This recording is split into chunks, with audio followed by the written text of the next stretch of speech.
Einn, tveir, þetta heyrist allt.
Ja, han var helt enig.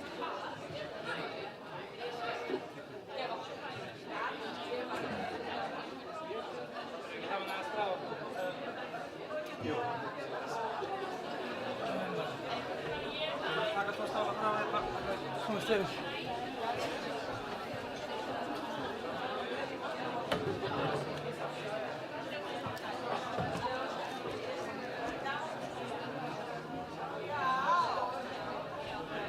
Vera.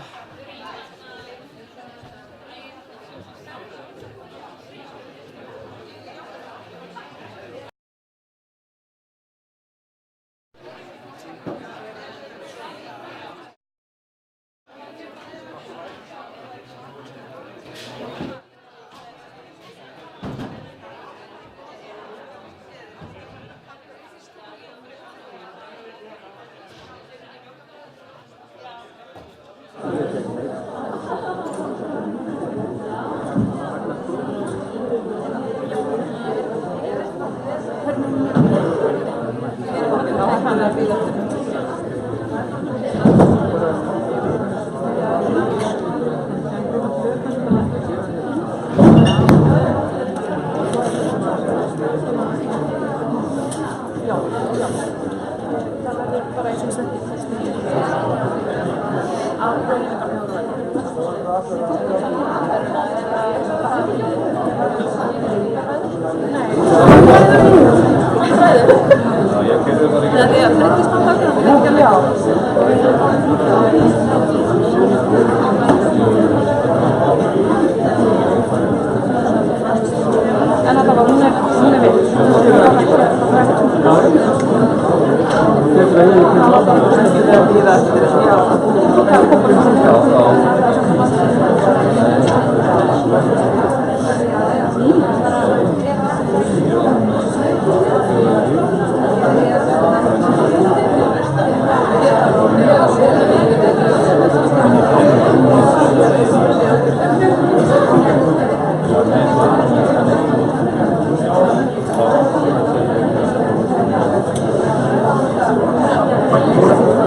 Góðan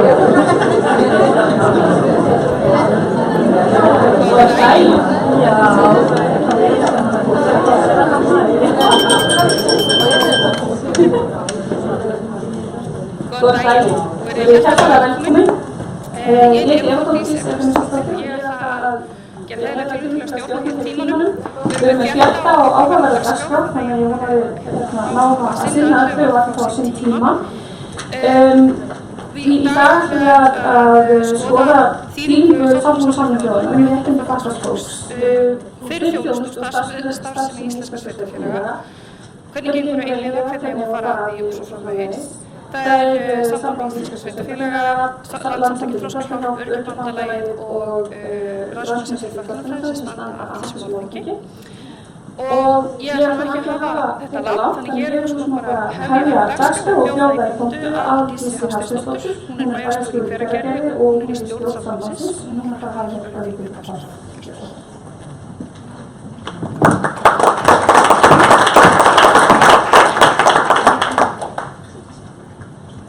Fundarstjóri, kæru félagar, það er með sérstök ánægja að fá að setja málþing innleiðingu sáttmála Sameinuðu þjóðanna réttindi fatlaðs fólks.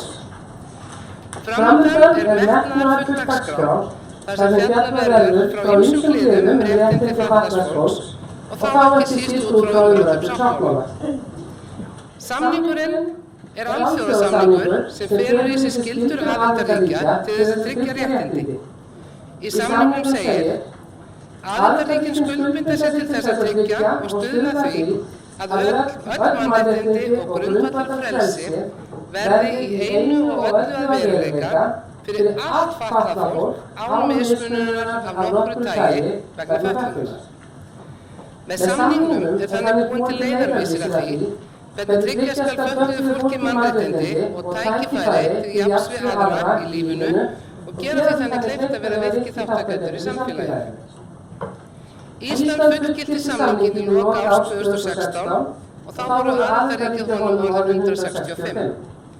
21 ríki hefur síðan undirritað samninginn án þess að fullgilda það. Hugtakið fullgilding alþjóðasamninga þýðir að ríki undirgengst þær skuldbindingar sem felast í viðkomandi samningum og lofa að tryggja þann rétt sem þar er kveðið á um. Við fullgildingu samningsins réttindi fatlaðs fólks var íslenska ríkið þar með bundið að þjóðarétti til þess að uppfylla þær skyldur sem kveðið er á um í samningnum. Eftirlit með framkvæmdinni í höndum nefndar Sameinuðu þjóðanna réttindi fatlaðs fólks. Þessari fullgildingu fylgir því erlent eftirlit með framkvæmdinni og því bæði ríki og sveitarfélögum skylt að fylgja eftir þeim loforðum sem í samningnum eru gefin. Fullgildingin felur einnig í sér ákveðið loforð lagabreytingar og að réttindum fatlaðs fólks verði gert hærra undir höfði en nú er. Því mikilvægt að ríkisvaldið geri sér grein fyrir því að slíkum lagabreytingum fylgir oftast aukinn kostnaður og eigi sveitarfélögin að framkvæma og stuðla úrbótum sem í lagabreytingunum felast verða að koma til auknir fjármunir til framkvæmdanna. Nokkrir reynsluboltar í sveitarstjórnargeiranum hafa haft á orði að þeir upplifi nú afar misvísandi tilfinningar þegar fjallað er um málaflokkinn. Annars vegar ánægja með faglega framþróun, að lögin taki af skarið hver ber ábyrgð á hverju, stuðningur við notendasamráð og einstaklingsmiðuð nálgun.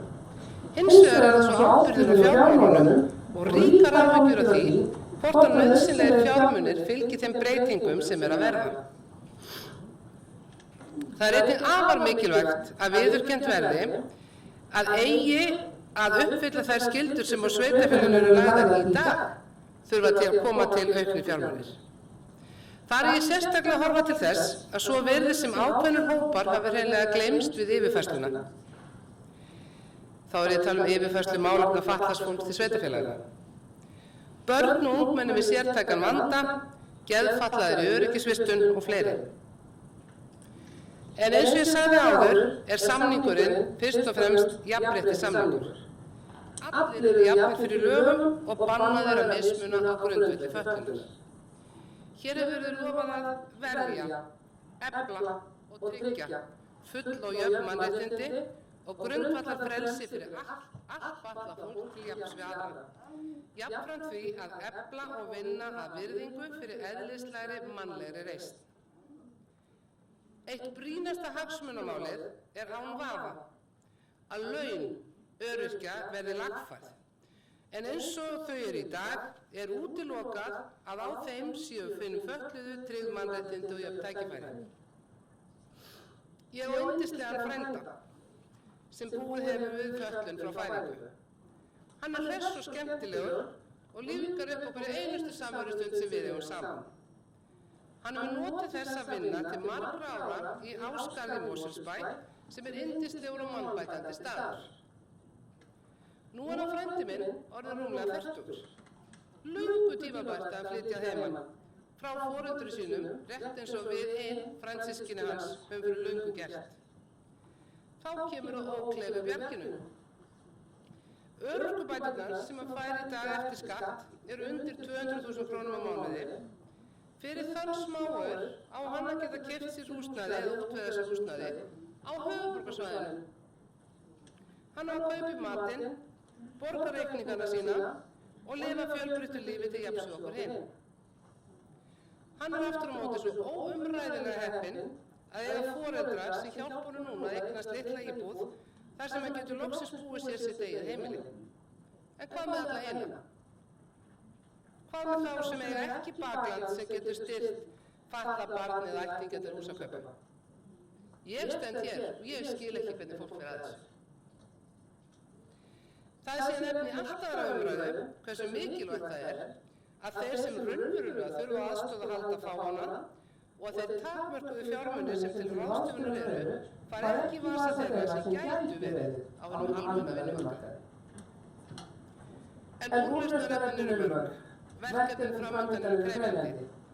Ég sem sveitarstjórnarmaður vil að allir fái notið sín og jafnara tækifæra í samfélaginu. Því miður koma takmarkaðir fjármunir oft í veg fyrir slíkt þó að vilji til góðra verka sé til staðar. Nú liggja fyrir Alþingi nokkur þingmál lúta að málefnum og réttarstöðu fatlaðs fólks. Mikilvægt að allar þessar áætlanir verði rýndar ítarlega og það verði haft í huga að gleggri forgangsröðun gæti þegar upp staðið stuðla að því að unnið verði markvissari aðgerðum og tryggt að nauðsynlegt fjármagn fáist fremur en að því fjármagni sem til skiptana sé smurt of þunnt. Sérstaklega vil ég geta hér ákvæða áætlanir uppbyggingu sértækra húsnæðisúrræða, en það ákaflega mikilvægt að þau mál fái nákvæma skoðun, en það forsendan fyrir því að sveitarfélög geti gert áætlanir uppbyggingu sértækra húsnæðisúrræða, meðal annars til að leggja með niður herbergjasambýlin. Það verður að vera ljóst hvaða stofnframlög til reiðu af hálfu ríkisins vegna uppbyggingarinnar. Verði niðurstaðan sú að stofnframlög ríkisins séu skert allt að helming í tilvikum dýrustu úrræðanna ljóst að engar forsendur til þess að fara í þá uppbyggingu sem kallað eftir. Hagsmunaaðilar nokkuð á einu máli það sem gera þyrfti til þess að tryggja fullt lagalegt samræmi milli sáttmála Sameinuðu þjóðanna og ákvæða í lögum þjónustu við fatlað fólk. Þrátt fyrir það afstaðan nokkuð ólík þegar horft til væntingu það hversu hratt þjónustukerfið muni þróast á næstu árum. Hagsmunasamtök notenda lýsa miklum væntingum til þeirra réttarbótar sem leiðir að fullgildingu sáttmálans og kalla eftir að gerð verði gangskör í ýmsum þáttum, einkum hvað varðar réttindi fatlaðs fólks til sjálfstæðs lífs. Úrræði húsnæðismálum þeir einnig ofarlega á blaði. Sveitarfélögin sem bera ábyrgð á þjónustunni lögum samkvæmt og bera kostnaðinn vegna úrbóta telja að áætlanir aðgerðir og úrræði hljóti að ná til næstu 5 ára, annað sé óraunhæft. Segja má að í vinnu starfshópsins hafi náðst ákveðin málamiðlun það hvernig hinir lögbundnu þættir muni þróast á komandi árum. Frumvarpið sem fram komið endurspeglar þessa málamiðlun og styður sambandið fyrir sitt leyti að hún nái fram að ganga. En það mikilvægt að geta þess að gengur vel. Mikil og jákvæð uppbyggileg umræða málefni velferðarþjónustunnar sem hefur einnig haft áhrif á forgangsröðun verkefna og útdeilingu takmarkaðra fjármuna. Það er líka rétt að geta þess að faglegir burðir félagsþjónustunnar á landinu hafa vaxið verulega á síðastliðnum árum og önnur þjónustukerfi, eins og öldrunar- og heilbrigðisþjónusta, líta nú til félagsþjónustu sveitarfélaga til þess að sjá nýmæli og framsækna hugsun. Þetta er töluverð breyting frá því sem áður var. Við sveitarstjórnarmenn getum líka tamið okkur nýjan og breyttan hugsunarhátt. Eigum að líta þannig á að góð velferðarþjónusta sé aðdráttarafl fyrir nýja íbúa. Þetta sjáum við til dæmis verið að gerast í öðrum löndum, en í Danmörku til dæmis er ákveðin samkeppni ríkjandi milli sveitarfélaga í kraganum í kringum Kaupmannahöfn að bjóða eins góða heimaþjónustu fyrir lífeyrisþega eins og völ er á, til þess að hvetja þá til þess að flytja í viðkomandi sveitarfélaga.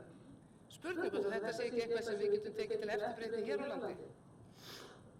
En hér framundan er góður dagur. Við munum fá að heyra væntingar til sveitarfélagana frá þeim sem njóta góðs af sáttmálanum. Við munum einnig fá að heyra af þeim áskorunum sem sveitarfélögin standa frammi fyrir og einnig höfum við fengið hingað góðan gest sem ætlar að segja okkur frá því hvernig dönskum sveitarfélögum hefur gengið að innleiða sáttmálann. Líka munum við fá góðan tíma fyrir umræður og fyrirspurnir sem ávallt gefur þingi sem þessu aukna vigt.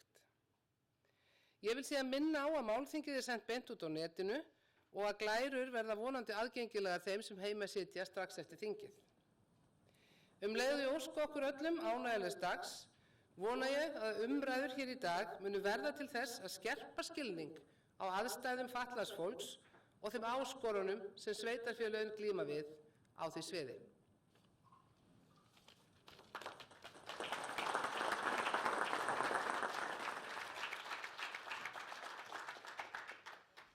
Takk fyrir þetta. Eins og hún Aldís nefndi þá er málþinginu streymt á netið en það verður líka tekið upp og sett á vefinn eftir á, þannig að jafnvel þeir sem ekki geta setið og fylgst með geta hort síðar eða fyrir ykkur til að rifja upp.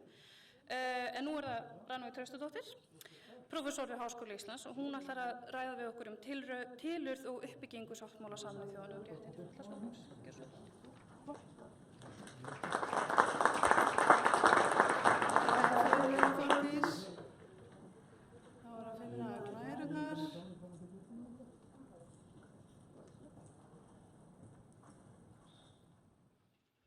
Komið öll saman sæl. Ég verð að lýsa ánægju minni yfir því að þetta málþing skuli vera haldið. Ég held að sé ákveðlega mikilvægt að allir sem að koma að því að innleiða sáttmála hér á landi hittist og ræði saman. Og mitt hlutverk í dag er að fara yfir sáttmálann, útskýra aðeins hvernig hann var til og af hverju, hver er hugmyndafræði hans, helstu einkenni og uppbygging. Þetta er frekar flókin og víðtækur mannréttindasáttmáli, þannig að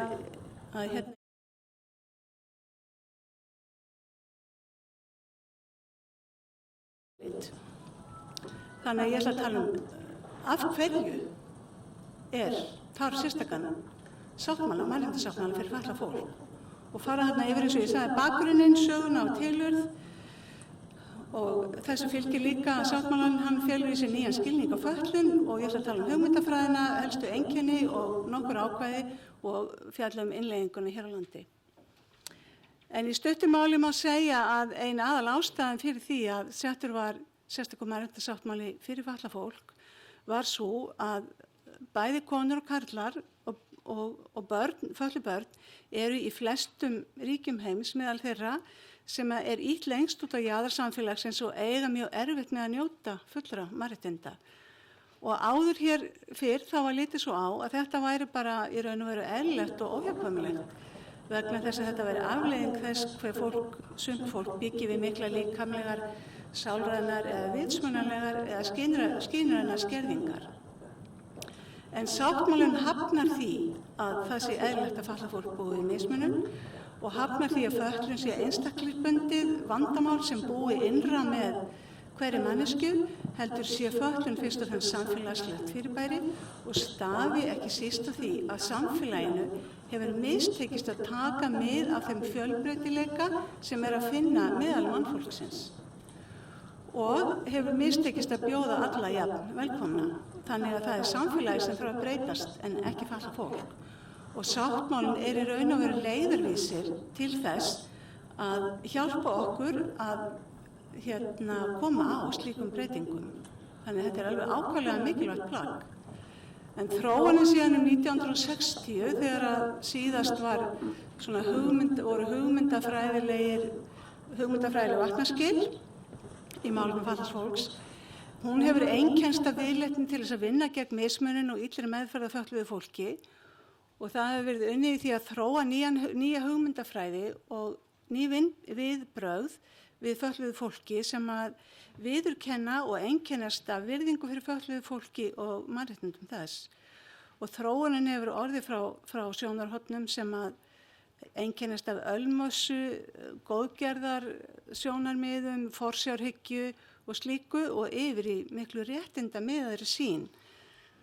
Þannig að núna erum við að reyna að leggja til hliðar ölmössu, góðgerðar og velferðarhugmyndir sem að einkennast allt of mikið af forsjárhyggju og leggja áherslu á mannréttindi. Einn af bakgrunnum sáttmálans sá að það hafa verið fyrir mannréttindayfirlýsingar og mannréttindasáttmálar sem hafa átt að ná til allra, en þeir hafa ekki því miður náð til fatlaðs fólks. Þannig að fatlað fólk hefur verið ósýnilegt í þessum mannréttindasáttmálum. Það hefur verið álitið viðfangsefni annarra heldur en þeirra sem að sinna mannréttindum og fatlað fólk hefur verið aðalega skilgreint sem sjúklingar eða félagsleg vandamál eða afbrigðilegir einstaklingar. Þannig að þetta hefur verið staðan fyrir stærsta minnihlutuhóp jarðar.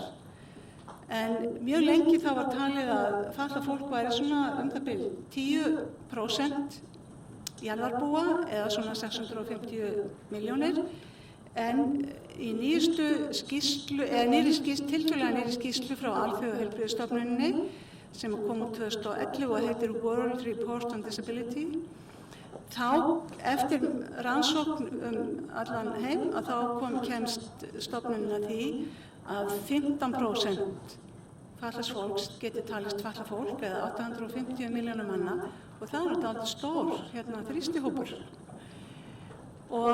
En langstæðstur hópur býr í þeim löndum sem við kallum þróunarlönd, þannig að þetta nú ekki, En varðandi grundvallaratriði sáttmálans að þá má segja að mannleg reisn hornsteinn allra mannréttinda og líka fatlaðs fólks, eða mannréttinda fatlaðs fólks. Og sérhver manneskja, hún óendanlega verðmætt í sjálfu sér og að það á ekki virðing fyrir fólki, á ekki að byggjast á notagildi fólks eða hversu duglegt það að framleiða einhvers konar áþreifanleg verðmæti og það brýtur gegn mannlegri reisn að útskúfa þá sem eru skilgreindir öðruvísi eða afbrigðilegir eða sem vandamál.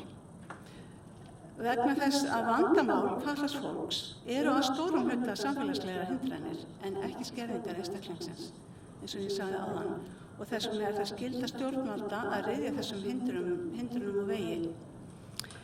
Mannréttindasáttmálinn, hann byggir á hugmyndafræði sem hefur verið að hasla sér völl svona undanfarin 15 kannski, svona ár, 20 ár.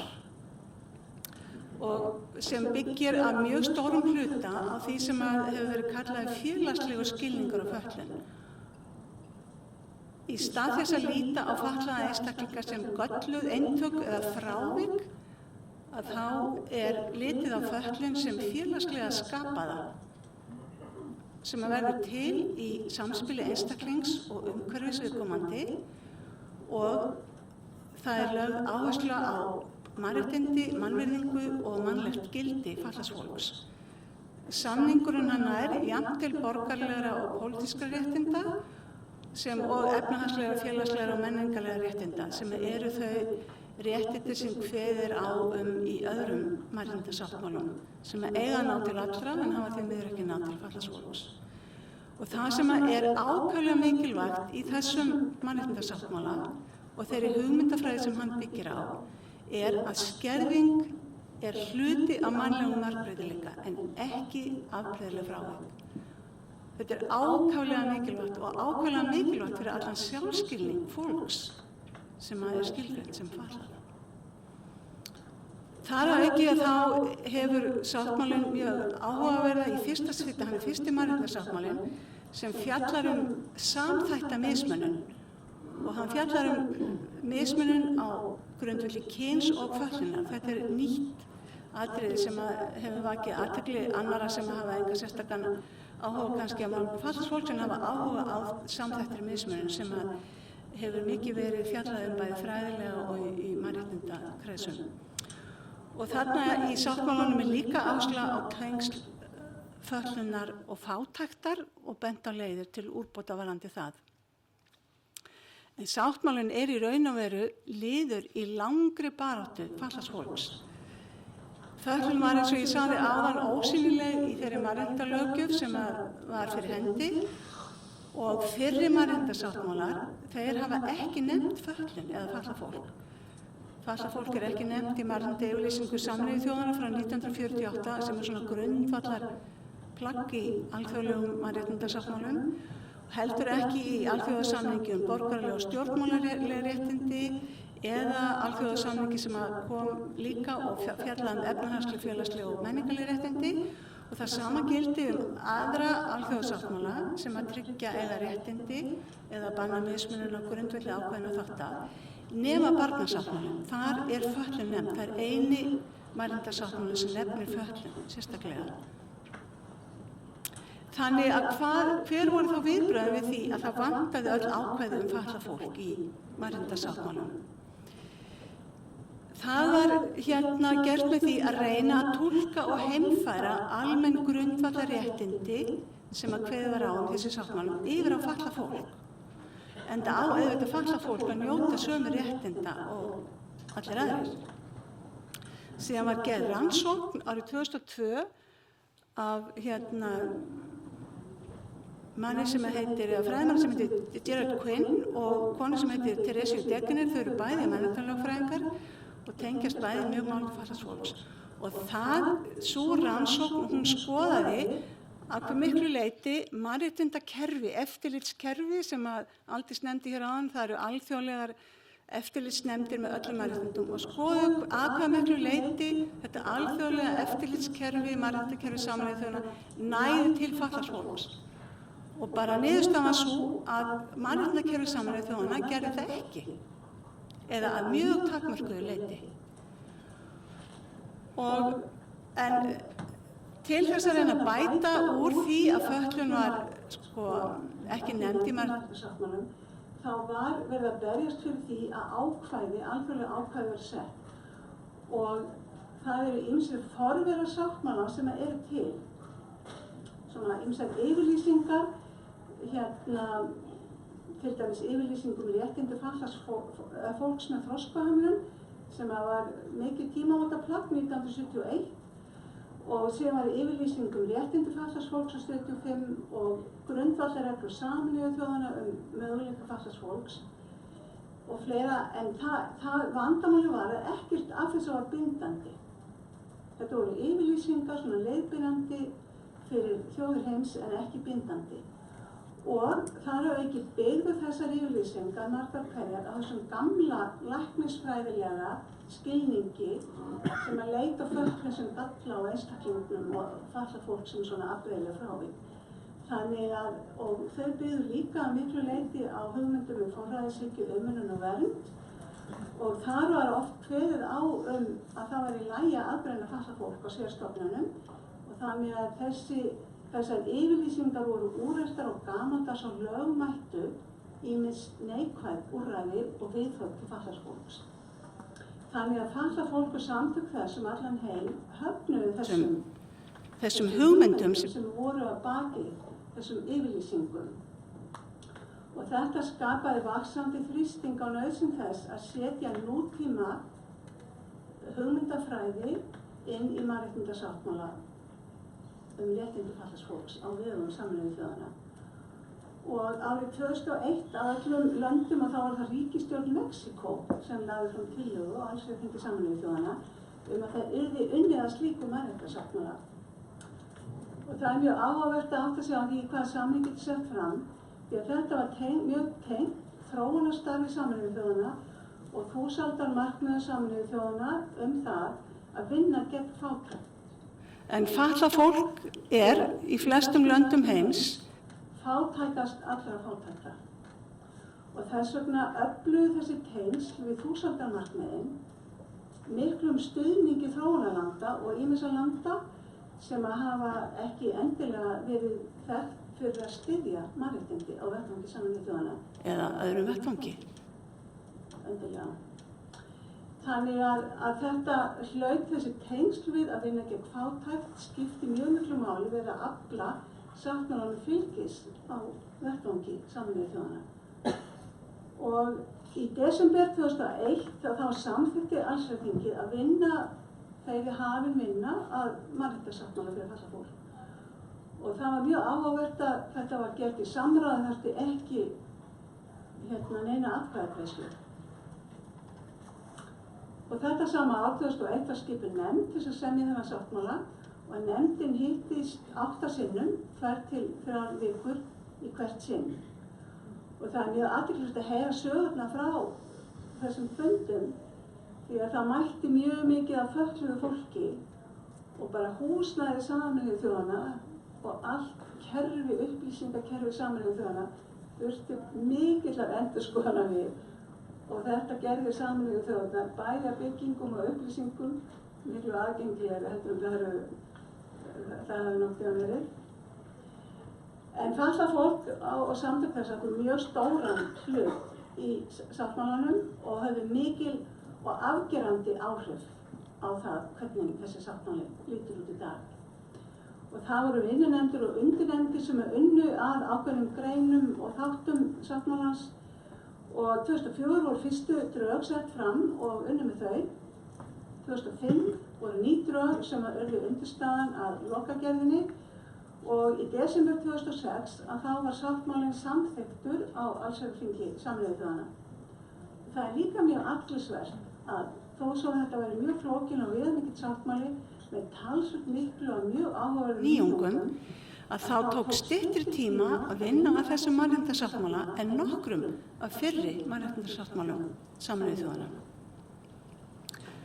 Og hér eru 4 myndir frá fundum nefndarinnar sem að tók þátt í að semja sáttmálan. Þetta eru myndir frá því í janúar og ágúst 2016 og þegar að flestir voru mættir á fundi þessara nefndar sem að var að vinna sáttmálan að þá voru 400 manns sem að tóku þátt í starfinu. Og myndin sýnir fólk sitja mjög þétt við borð. Það sést að mjög stór hluti af þeim sem að vinna þarna fatlað fólk og það sést bara að fólk að spjalla saman eða situr og hlustar og það skín af þessu mikil svona vinnuandi. Vona ég allir séu sammála mér af þessum myndum. En sem sagt 13. desember 2006 var sáttmálinn samþykktur og hann heitir formlega Samningur réttindi fatlaðs fólks, en við sem höfum verið að kynna hann hér á landi, við tölum yfirleitt hann sem sáttmála, mannréttindasáttmála, því hann mannréttindasáttmáli og við tölum hann sem sáttmála Sameinuðu þjóðanna réttindi fatlaðs fólks því að við viljum að fólk átti sig á því að þetta mannréttindasáttmáli sem unnin á vettvangi Sameinuðu þjóðanna og hefur gildi sem slíkur. Þannig að þess vegna tölum við oft hann sem yfirlega hann sem sáttmála. En það var þann 20. mars 2007 að það var opnað fyrir undirritun og þann dag undirrituðu 120 ríki heims og Evrópusambandið sáttmála. Og aldrei í sögu Sameinuðu þjóðanna hafa jafn mörg ríki undirrita mannréttindasáttmála á opnunardegi. Þetta er svona hefðbundið ferli af Sameinuðu þjóðanna. Það er opnunardagur þar sem undirritað Og síðan næsta skref fullgilding sem að Arndís nefndi hérna áðan. Þegar að ríki undirrita sáttmála að þá takast þær skyldur á hendur að gera ekkert nýtt sem brýtur í báða við sáttmálann. Þegar hann fullgiltur að þá takast ríkis á þær skuldbindingar að innleiða sáttmálann í lög viðkomandi lands. Og þá gerast þau aðilar að sáttmálanum, það talaði sem aðildarríki að sáttmálanum, svona orðfæri sem notað þetta. Og mannréttindasáttmálar taka gildi þegar ákveðin fjöldi ríkja hefur fullgilt hana. Og aðeins ríki sem hafa fullgilt sáttmálann geta tilnefnt fulltrúa í eftirlitsnefndina sem Arndís líka hérna og ég ætla að tala aðeins betur eftir. Þannig að nú þegar við höfum fullgilt þá getum við tilnefnt aðila í eftirlitsnefndina eða einhver frá Íslandi getur boðið sig fram að vera í eftirlitsnefndinni. Og ég held að það væri ákaflega mikilvægt að við reyndum að stuðla að því að eiga fulltrúa í þessari eftirlitsnefnd. Því að hún endurnýjuð reglulega. Já, það sem sagt ríkti mjög mikil alþjóðleg samstaða þetta sáttmála, bæði á meðan á vinnunni stóð og eins eftir á. Og hann hefur verið undirritaður og staðfestur af flestum ríkjum heims. 4. apríl 2017 það er svona síðasta uppfærsla á vef eftirlitsnefndarinnar eða á heimasíðu Sameinuðu þjóðanna sem fjallar sáttmálann að þá kemur í ljós að 173 ríki hafa fullgilt hann og það eru held ég 193 ríki sem eru aðilar að Sameinuðu þjóðanna. Þannig að það eru nánast öll ríki sem hafa mjög stór meirihluti ríki sem hafa fullgilt hann. Það eru 14 viðbótar sem hafa undirritað hann og venjulega fullgilda slík ríki og 11 ríki sem hafa ekki gert neitt. Og Ísland var því miður eitt af síðustu ríkjum Evrópu til að fullgilda sáttmálann í september síðastliðnum. Og hér er mynd af heiminum og það sem er dökkblátt er fullgilt, það sem er ljósblátt er undirritun og það sem er appelsínugult það eru örfá ríki heims sem hafa ekki gert neitt. Og það sést mjög auðveldlega á þessu yfirliti hvað það er mikil samstaða fullgildingu á þessum sáttmála allan heim.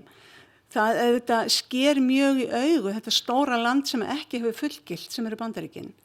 Þetta kom til atkvæða á þingi í Bandaríkjunum, fulltrúadeildinni minnum við frekar en öldungadeildinni og það fullgilding var felld með örfáum atkvæðum.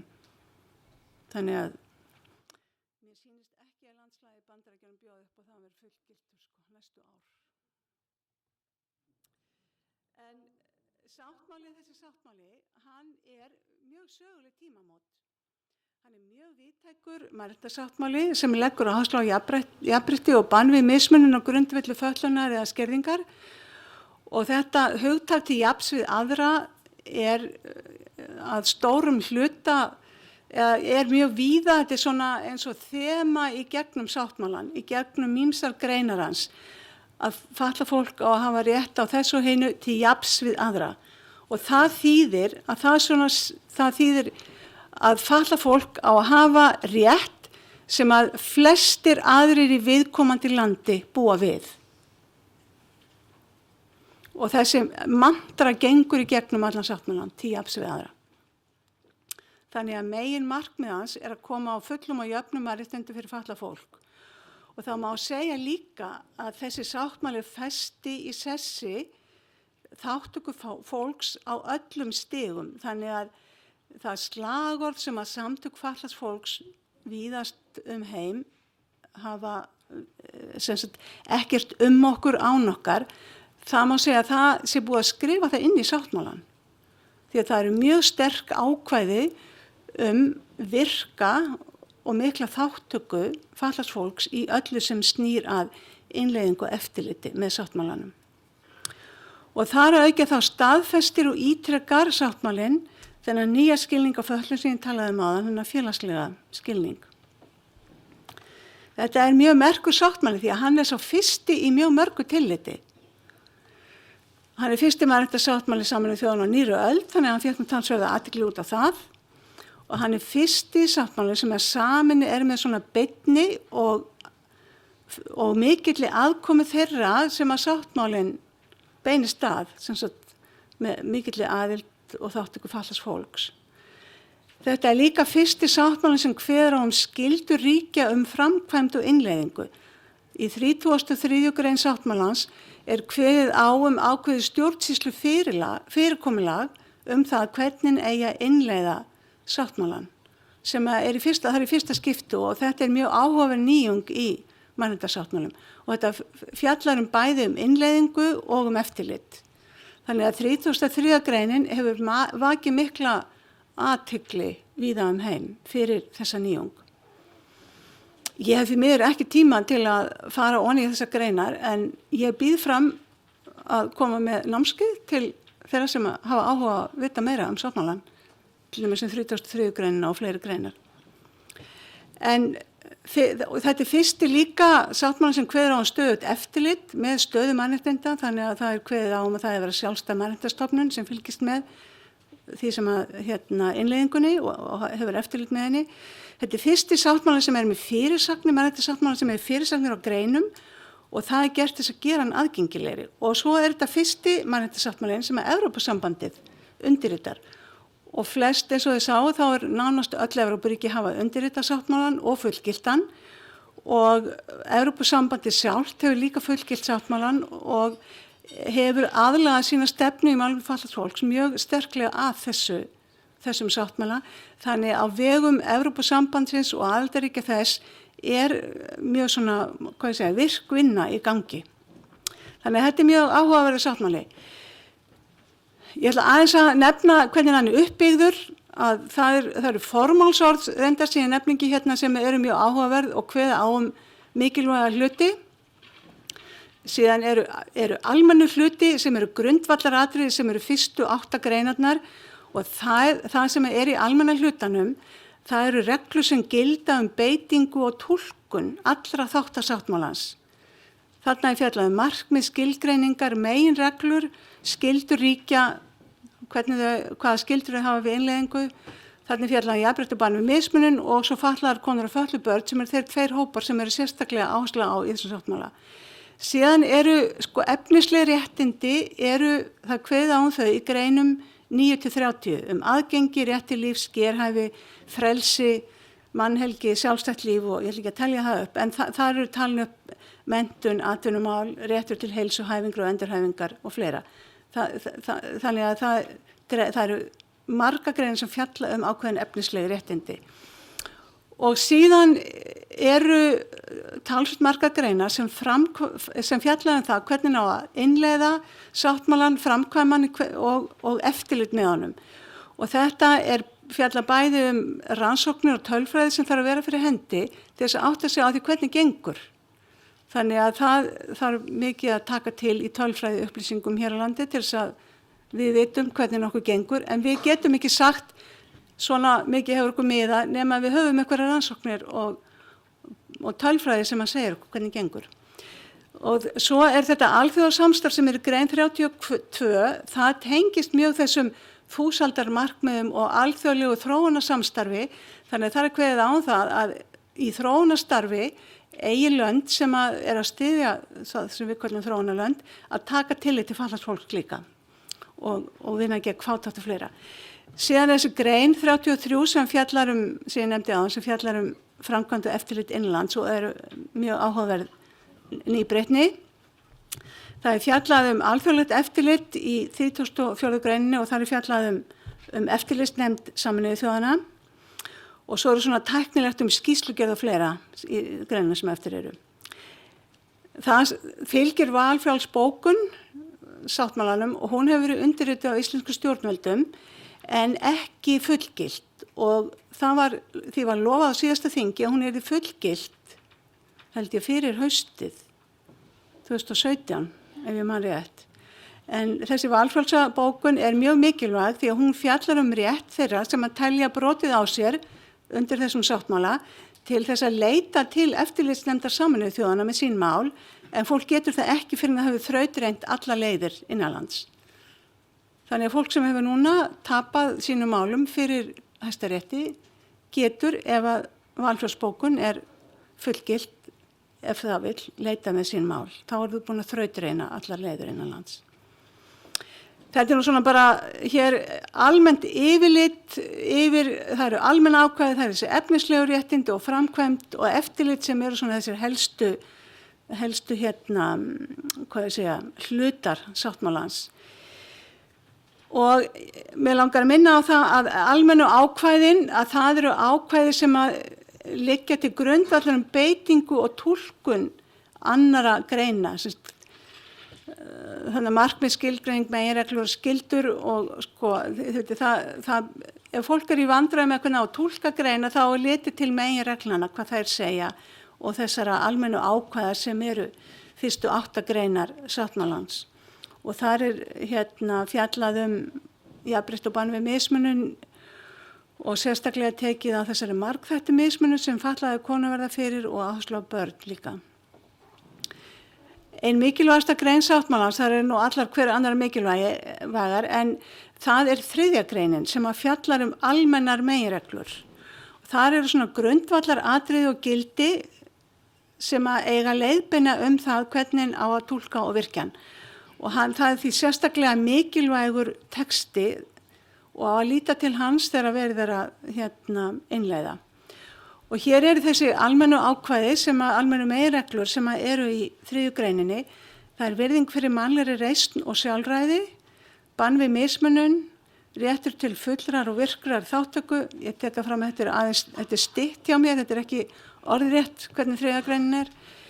Og síðan er D-liður sem að mér finnst ákaflega mikilvægur og hann er orðréttur virðing fyrir fjölbreytileika og viðurkenningu á fötluðu fólki sem að hluta á mannlegu margbreytileika og mannkyni.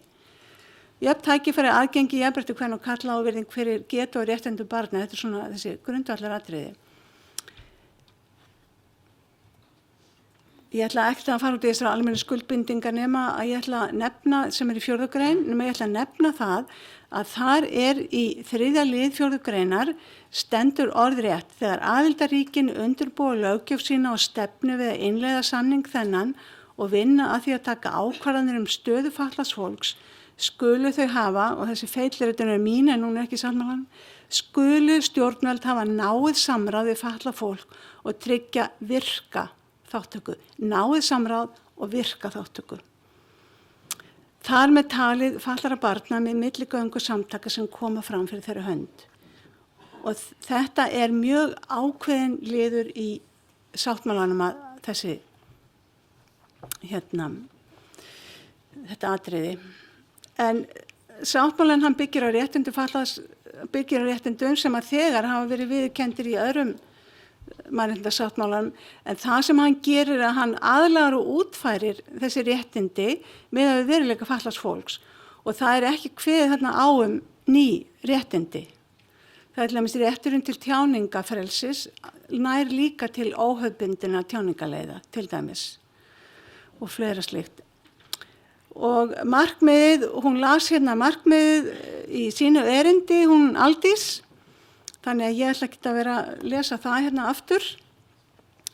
En í formála er mikilvægur liður sem varðar hvernig eigi að skilja fötlun og þar segir að í E-lið að fötlun er hugtak sem þróast og að fötlun verður til í samspili fólks með skerðingar og umhverfis og viðhorfa sem hindra fulla og virka samfélagsþáttöku til jafns við aðra.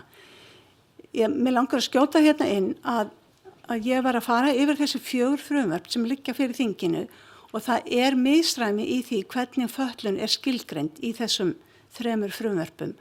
Og ég vil bara skora á okkur að passa það að það sé samræmi í því hvernig fötlun er skilin og hún sé í anda sáttmálans sem að við erum að nota, eða við erum að reyna að innleiða með því að samþykkja ný lög. Þannig að, já. Og síðan er þetta 3. grein D-liður sem að ég held áfram að tönglast á, þetta er bara alveg svona tugga, virðing fyrir fjölbreytileika og viðurkenningar á fötluðu fólki sem hluta á mannlegu margbreytileika og mannkyni. Það er algjört grundvallaratriði. Þannig að fatlað fólk á rétt til og tilkall til allra mannréttinda og ekki þiggjendur, á ekki að líta á þessum þiggjendur velferðarþjónustu, heldur sem einstaklingar sem hafa réttindi og sáttmálinn reynir að útlista hvaða breytingar þarf að gera til að fatlað fólk hafi í raun sömu réttindi og aðrir. En umbætur í málefnum fatlaðs fólks krefast þess að margir aðilar vinna saman og mér finnst svona það samstarf sem hefur verið þetta málþing gefur svona tónin það hverjir þurfa að vinna saman og það gerast ekki umbætur sem að skila árangri nema að allir þeir sem hagsmunaaðilar vinni saman og það vantar einhvern vettvang fyrir svona samráð og samstarf og helstu hagsmunaaðilar sem að þurfa að koma að þessu eru að sjálfsögðu fatlað fólk og samtök þess og stjórnmálamenn og ekki síst sveitarstjórnarfólk og þá var gerð könnun fyrir ekki löngu síðan, þá kom í ljós að sveitarstjórnarfólk sem að þetta var fyrir síðustu kosningar ef ég man rétt, hafði mjög litla þekkingu á málefni fatlaðs fólks.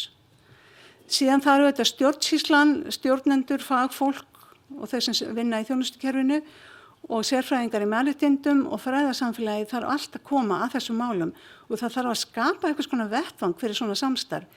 Ég get sagt okkur það að fræðasamfélaginu var ekki boðið að koma einu einasta að þeim frumvörpum sem að núna liggja fyrir á Alþingi. Við komum í mýflugumynd á einn fund í ráðuneytinu framkvæmdaáætlunina og við sendum einn mjög ítarlega umsögn og það var ákvæmlega lítið gert með hana. Þannig að fræðasamfélagið er mjög hunsað í þeirri vinnu sem að núna er í gangi við að innleiða sáttmálann.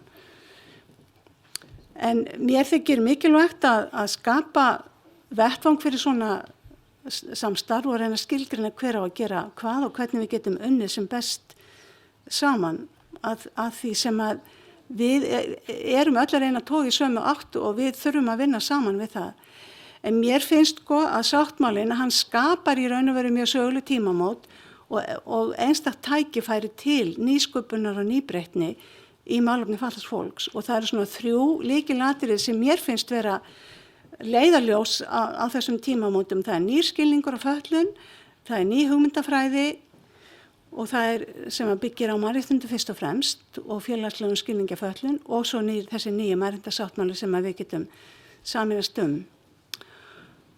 Og nú þegar Ísland hefur fullgilt sáttmálann þá hefur Ísland skuldbundið sig til að innleiða ákvæði hans og við þurfum að koma saman til þess að vinna að því og að nýr sáttmáli hann hefur engin áhrif nema við þekkjum hann og það er flókið að læra á hann því að hann er flókin og margbreytilegur og margbrotinn og við hjá rannsóknarsetri í fötlunarfræðum og í fötlunarfræðin í Háskóla Íslands við höfum lagt mikla áherslu á að kenna sáttmálann. Við erum með námskeið víða mörg ár í röð fyrir Öryrkjabandalag Íslands til dæmis og við kenndum námskeið sáttmálann núna á vormisserinu í samvinnu við lagadeildina og höfum lagt okkur mjög fram að læra á sáttmálann og koma þeirri þekkingu á framfæri og útskýra hvaða kröfur hann felur í sér fyrir okkur sem erum að vinna að þessum sáttmála.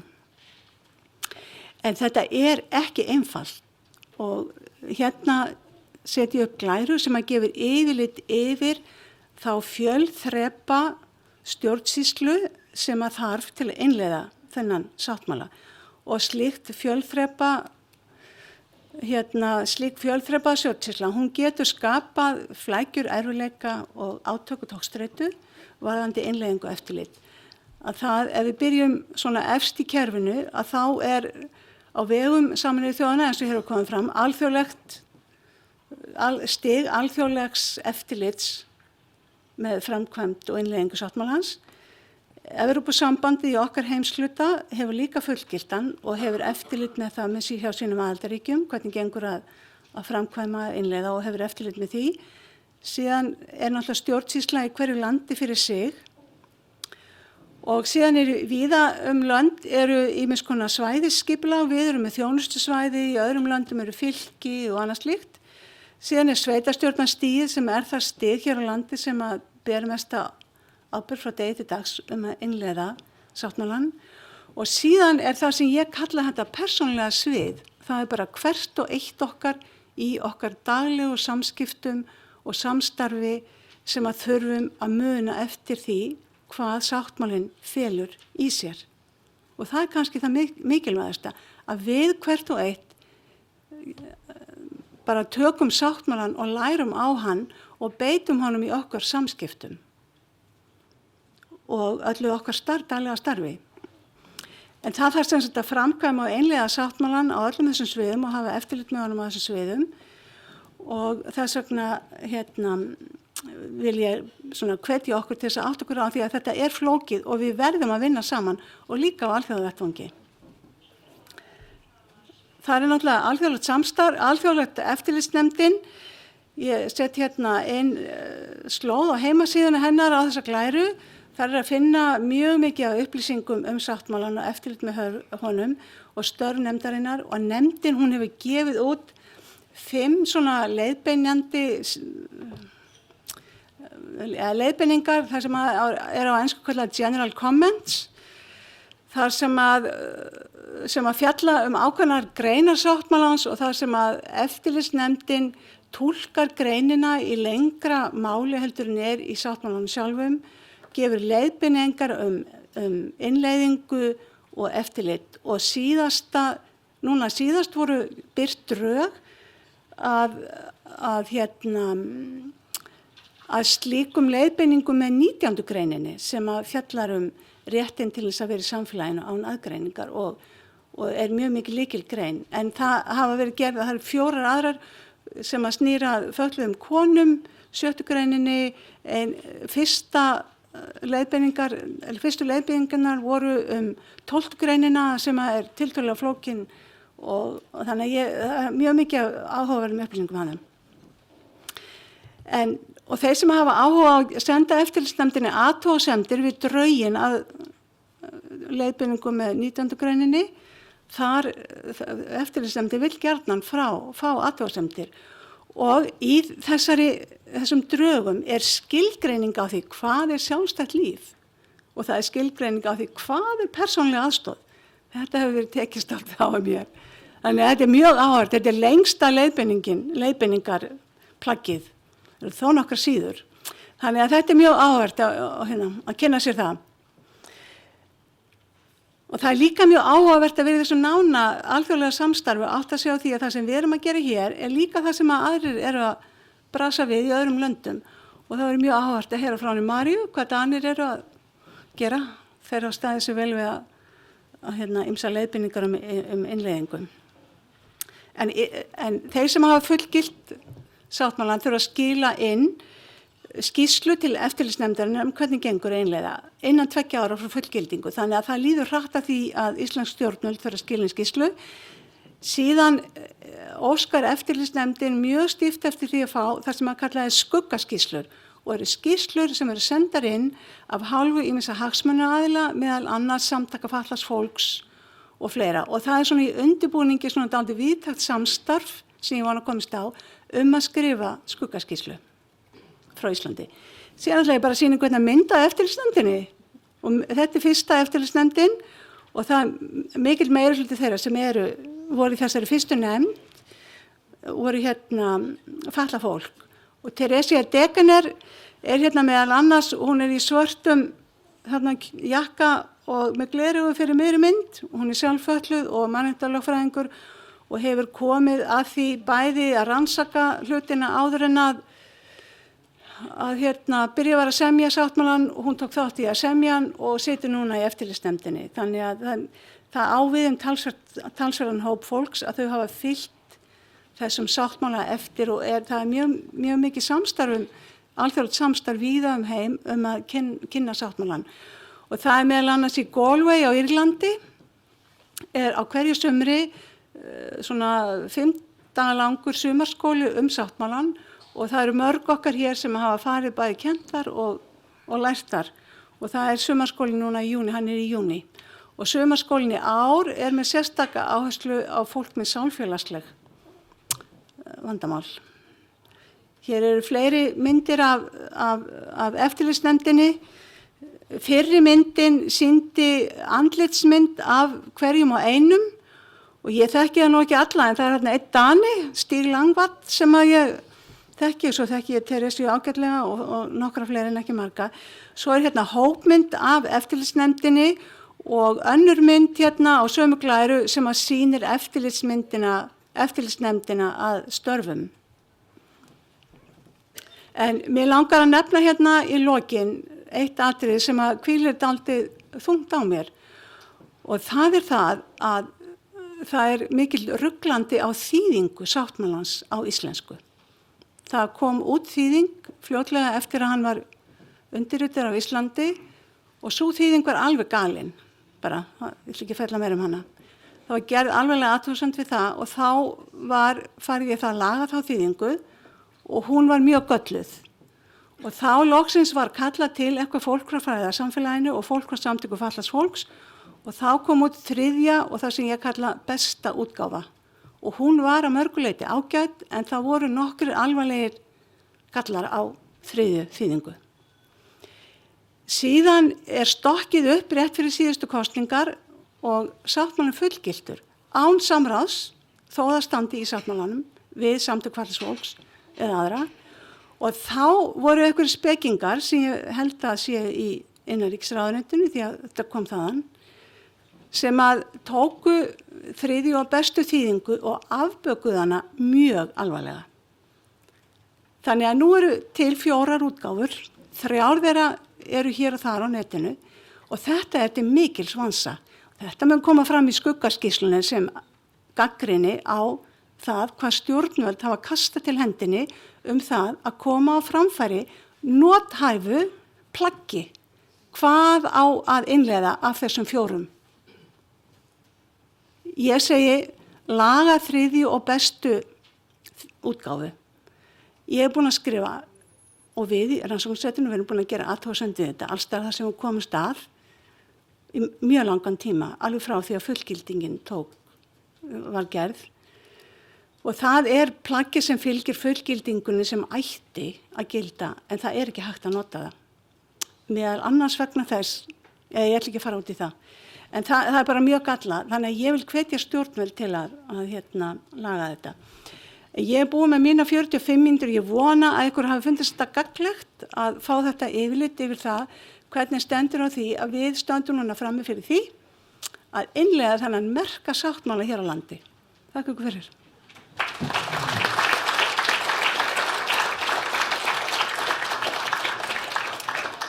Kærar þakkir Rannveig. Ég verð nú samt aðeins að vera ekki sammálaðir með það að þetta sé gömul, að þetta sé tugga með marbreytileikann og ekkert okkur án okkar og þar fram á til göttunum. Þetta er meira svona góð vísa er aldrei oft kveðin. Tugga er þetta ekki. Og ég ætla líka að hvetja ykkur til að taka Rannveig á orðinu með að fá hjá henni námskeið samningin. Hún er góður kennari og hún kann þetta vel. Næst á dagskrá er pallborð sem er þess eðlis að hér koma upp á svið til mín. Ég ætla bara að biðja ykkur að koma. Fólk sem býr í sveitarfélögum landsins, merkilegt nokk, og eru notendur þjónustu við fatlað fólk. Þetta er Mosfellingurinn Ragnar Gunnar Þórhallsson, Þuríður Harpa Sigurðardóttir sem hefur skundað hingað suður úr Skagafirði. Heiðdís Eiríksdóttir Kópavogsbúi er reyndar forfallaðist þannig að hún verður ekki með okkur í dag. Áki Friðriksson og Rósa María Hjörvar eru Reykvíkingar og Eymundur Lúther Eymundsson er Akureyringur. Þannig að til að fá þau hér upp til mín og það var gerð góð vinna með það að reyna að hafa þennan hóp marbreytilegan bæði af landi og öllum mögulegum sortum og gerðum. Ég held að hafa nú tekist bara ágætlega og synd að hún Heidi skuli ekki hafa getað verið með okkur. Meðan að þau koma hérna og koma sér fyrir þá langar mig til þess að nefna líka að málefni fatlaðs fólks eru eitthvað sem að skiptir okkur öll máli, ekki bara á faglegum forsendum eða slíkt og nú tala ég við ykkur hinn, ekki okkur hérna sem eru nú þegar í þessum hópi vegna þess að einn af mínum uppáhalds uppistöndurum sem er fatlaður uppstandari og einn sá besti, heitir Josh Blue. Hann snillingur í því að segja grafalvarlega hluti sem eru engan veginn fyndnir en fá okkur til að hlæja því, og eitt af þessum grafalvarlegu atriðum sem hann hefur nefnt það að, eins og Rannveig nefndi, þá fatlað fólk stærsti minnihlutahópur á jarðarskringlunni og hér kemur pönslanið og það geta allir lent í honum á morgun. Þetta eini minnihlutahópurinn sem þess eðlis. Þannig að þetta ekki bara spurning faglegan áhuga eða slíkt, heldur ætti þetta að vera persónulegt fyrir okkur öll. Nú held ég að pallborðið okkar sé að verða tilbúið og þau eru með spurningu sem að þau ætla að svara, og þetta verður þannig að við förum bara línuna, við byrjum á Þuríði Hörpu og svo förum við bara niður eftir borðinu. Og spurningin sem þau ætla að svara hvaða væntingar hef ég til míns sveitarfélags í ljósi sáttmálans? Þuríður Harpa, take it away. Það Eurovision feelingur í okkur ennþá. Þú þarfst örugglega að ýta á takka.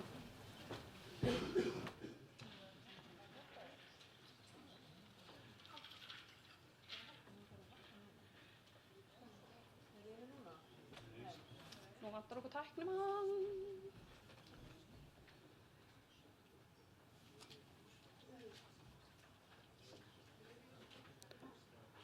Tæknimaður á svæðinu fyrir okkur? Engin tæknimaður á svæðinu?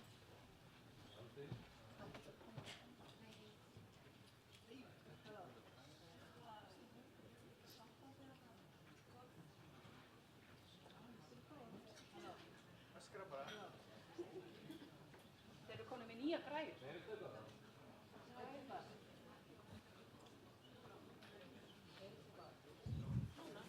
Heyriði? Já. Og þú þarft ekki einu svona að halda honum. Ok. Go for it. Ágætu málþingsgestir, njótandi og fræðandi. Ég hér í dag til að segja hvaða væntingar ég hafi til míns sveitarfélags í ljósi sáttmálans. Það einfalt. Ég vænti þess að það mismuni ekki þegnum sínum. Að það útrými hindrunum, bæði sýnilegum og ósýnilegum, og beiti sér fyrir viðhorfsbreytingu í garð fatlaðs fólks og öryrkja. Að fatlað fólk í mínu sveitarfélagi njóti raunverulega þeirra sjálfsögðu mannréttinda að hafa val hvar það býr og hvernig. Að það eigi jafnan aðgang að námi, atvinnu, menningu og sjálfstæðu lífi eins og annað fólk. Annað það ekki í raun. Þetta í raun þær væntingar sem ég hef til míns sveitarfélags. En sjálfsagt að þetta þá veruleikinn sá að mörg sveitarfélög á Íslandi og jafnvel þau öll munu í reynd eiga erfiðleikum með að mismuna ekki þegnum sínum á grundvelli fötlunar. Þannig Ísland í dag og því viljum við öll breyta, það ekki? Mín fyrstu kynni af samningi Sameinuðu þjóðanna réttindi fatlaðs fólks voru árið 2011. En þá starfaði ég í vinnuhópi hjá ÖBÍ sem rýndi samninginn með tilliti til þýðingar hans. Fljótlega tengdi ég við margar greinar hans sem mér fundust hafa samhljóm við mína reynslu sem nýfatlaðrar manneskju og minni þörf fyrir viðurkenningu sem jafn dýrmæt og þörf manneskja í mínu samfélagi og ég hafði verið áður en ég lamaðist. Að sjálfstæði mitt og mannleg reisn væri virt. Má þar til dæmis nefna 9. greinina sem fjallar aðgengi. Hún aðgengi að lífi. Að fötluðu fólki sé gert kleift að lifa sjálfstæðu lífi og taka fullan þátt á öllum sviðum þess. Það fötluðu fólki sé tryggður aðgangur til jafns við aðra að efnislegu umhverfi og útrýma skuli hindrunum svo sem tálmandi aðgengi að byggingum, samgöngum, skólum, íbúðarhúsnæði, heilbrigðisþjónustu, vinnustöðum, upplýsingum og svo framvegis. 19. greinin stóð mér líka nærri en hún fjallar það að lifa sjálfstæðu lífi. Að lifa sjálfstæðu lífi án aðgreiningar í samfélaginu. Að fatlað fólk hafi valkosti til jafns við annað fólk. Að við getum valið okkur búsetustað, hvar og með hverjum við kjósum að búa til jafns við annað fólk. Að hafa aðgang að aðstoð inn á heimili og stuðning til samfélagsþátttöku. Meðal annars persónulegan stuðning sem nauðsynlegur til að geta lifað í samfélaginu. Að þjónusta á vegum stjórnvalda og aðstaða fyrir almenning standi fötluðu fólki til boða til jafns við aðra og mæti þörfum þess. Þörfum mínum. Ég ætla ekki að fjölyrða hversu ankannalegt það að fatlað fólk skuli þurfa sérstakan mannréttindasáttmála, sér til verndar. Áður en ég var fötluð hefði mér sennilega fundist fjarstæða að þess þyrfti, því auðvitað ættu lögin að ná yfir alla jafnt. En eftir að hafa upplifað hvað það að vera fötluð manneskja, meira að segja að geta talist að hafa forréttindi, sem hvít kona, ágætlega menntuð og að auki atvinnurekandi, þá veit ég núna að þessi mannréttindasamningur til handa fötluðu fólki algjörlega nauðsynlegur.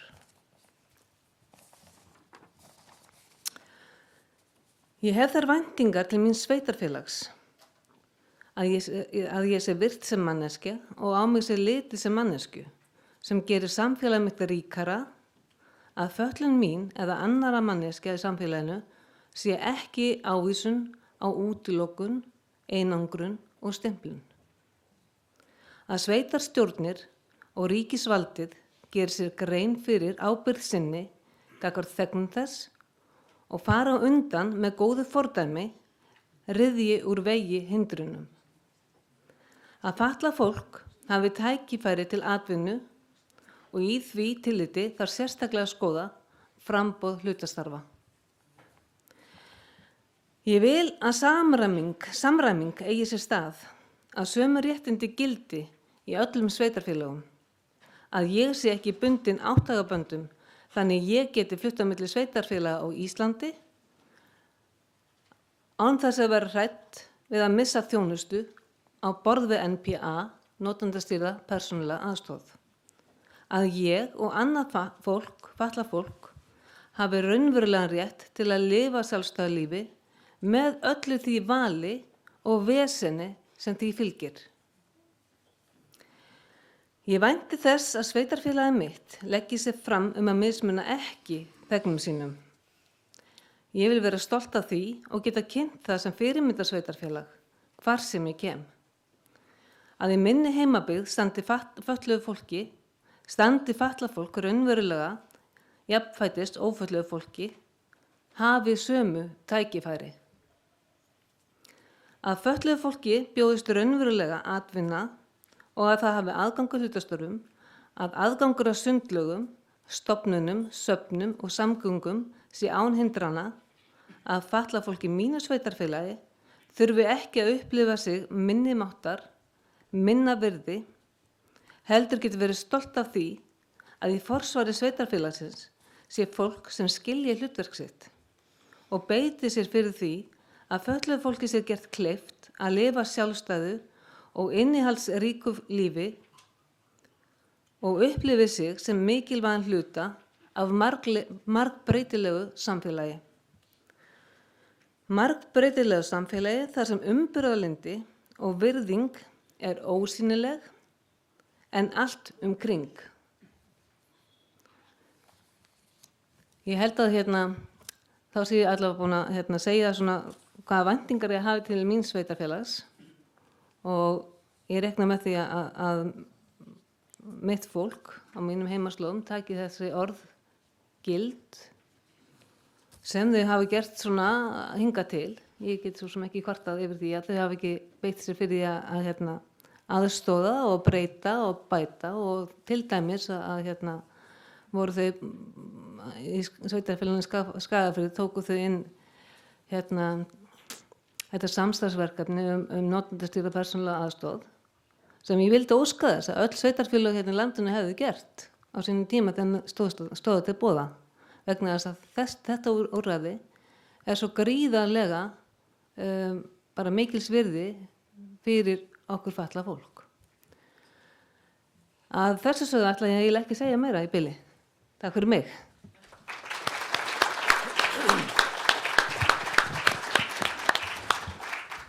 Þá fer boltinn yfir til Ragnars Gunnars. Gjörðu svo vel. Komið í sæl. Það mikilvægt málefni sem við ræðum hér í dag. Væntingar til míns sveitarfélags. Ég gæti sjálfsagt verið að hæla Mosfellsbæ, en það nú nýlegt viðtal og held ég á INN eða þáttur eða Hringbraut við bæjarstjórann þar sem hann miklar ágæti bæjarins. En þetta með væntingar til míns sveitarfélags, jú, ég hef væntingar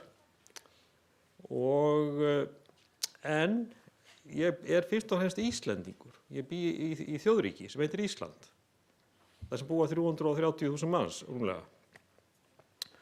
Og mér finnst það mikilvægast og þetta land, það er aðili að mannréttindasáttmálum, það er aðili að alls konar alþjóðlegum sáttmálum og samningum. Og við höfum okkar stjórnarskrá og allt þetta. Og það er eiginlega aðalatriði finnst mér. Og ég hef áhyggjur af því að með því að stöðugt að vera að flytja meiri verkefni til sveitarfélaga, núna nýlegast er það sem við köllum yfirfærslan á þjónustu við fatlað fólk til sveitarfélaga. Ég hef áhyggjur af því að þá verði borgaraleg réttindi fólks mismunandi eftir sveitarfélagum. Ég vil ekki búa í landi þar sem við erum með þannig kerfi að túlkun og framkvæmd á því hvað teljist fullnægjandi borgaraleg réttindi sé raun og veru undir ákvörðun kjörinna fulltrúa í hverju sveitarstjórn fyrir sig. Og það er það náttúrulega ekki nema að hluta til, en það að vissu marki það. Og það hefur til dæmis verið þannig að þjónusta við fatlað fólk hefur til dæmis verið mjög mismunandi eftir sveitarfélögum. Og þá til dæmis tökum sem dæmi fjöldi tíma í liðveislu heimaþjónustu og svo framvegis, sem dæmi. Það svona alls konar viðhorf í gangi og þetta finnst mér ekki gott. Mér finnst ekki góð þróun. Ef að sjálfsákvörðunarréttur sveitarfélaga og aukin verkefni þeirra verða til þess að það verður meiri misskipting í þessu litla landi sem við búum í. Maður vill ekki sjá svona brest ástand, þar sem eru borgir, þar sem eru marg lagskiptar og stéttskiptar hvað verða þjónustu. Ég hef áhyggjur af þessu og mér hef það væntingar til míns sveitarfélags og allra sveitarfélaga og til ríkisins að embættismenn ríkis og sveitarfélaga og kjörnir fulltrúar þessara aðila þeir komi sér saman hvernig fjárveitingum háttað, hvernig þjónusta er fjármögnuð. Og þá skiptir máli að við séum sammála það í sveitarfélagunum, hvernig fyrir sig og milli sveitarfélaga, sammála það hvað teljist vera svona grunnþjónusta, hvað varða grundvallar réttindi borgaranna. Rannveig kom dálítið vel inn á þetta í sínum fyrirlestri tilganginn með samningi Sameinuðu þjóðanna réttindi fatlaðs fólks og mér finnst kannski vanta meira umræðu það. Ég veit það að sumir nýta til dæmis á knattspyrnuvöll sem mannréttindi og sveitarfélög eru tilbúin til að setja mikinn pening í það að byggja íþróttahús. Við erum sammála það til dæmis að öll börn eigi rétt á grunnskóla. Það er engar deilur það og það gilda tiltölulega ítarleg lög, íslensku stærðfræðikennslu og svo framvegis. En þegar það hefur komið að þjónustu við fatlað fólk, þá hefur þetta meira svona verið að menn vilja hafa þetta valfrjálst. Þannig hefur það verið. Með nýju frumvörpum þá árum eitthvað að taka á þessu. Þá til dæmis að reyna að setja samræmda reglu þannig að hvenær taka lögin mikla stuðningsstarfi við af hinum lögunum, sem félagsþjónustu.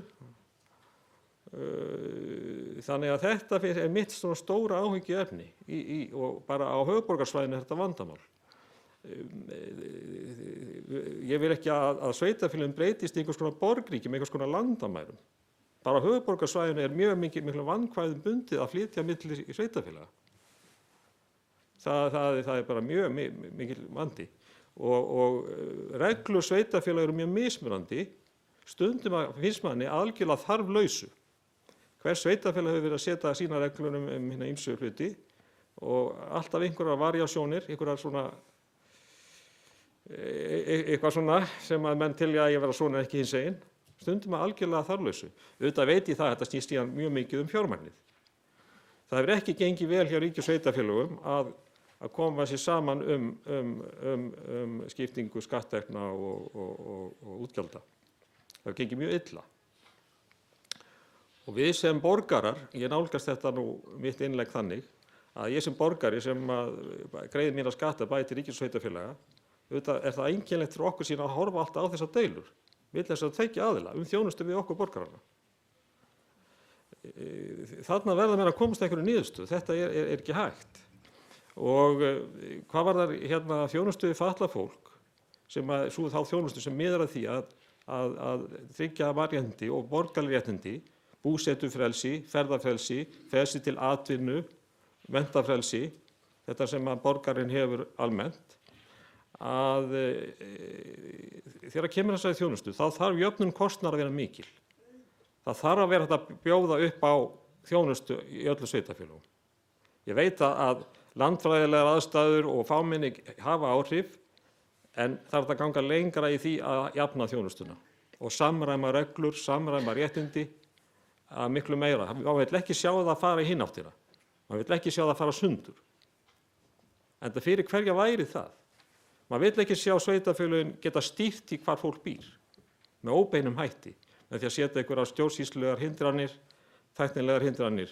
Þú verður að hafa búið í sveitarfélögin svo og svo lengi til að fá þjónustu og alls konar svona hlutir. Og að þurfa að sækja hver skipti sem að maður flytur milli sveitarfélaga til dæmis á höfuðborgarsvæðinu, þá þarf að sækja allt upp á nýtt. Það er allar þessar hindranir sem að þarf að skoða á einhvern veginn að ryðja úr vegi. Og þetta er dýr framkvæmd, þetta er óheyrilega dýr framkvæmd að hafa svona marga reglur um sömu hlutina. Nú tala ég svolítið út frá því að ég hef verið að vinna að MPA-málunum og kynnt mér reglur sveitarfélaga og allt hvernig þetta virkar, og þá hef ég áttað mig á því hvað er raun og verum búin að búa til, gera þetta dýrt, þessa sundurgerð í þjónustu og í reglusetningun og svo framvegis. Þetta er nú það sem ég hef helst að segja á þessu stigi. Við erum að reyna að stíga út úr því að það að vera fatlaður borgari, að það þýðir það að það megi svipt okkur svona mikið völdum og ábyrgð, eins og raunin hefur verið í marga áratugi. Það er ekkert sem stendur í almennum lögum að leið og einhver þarf þjónustu, þá þurfum við að fara að stýra einstaklingnum.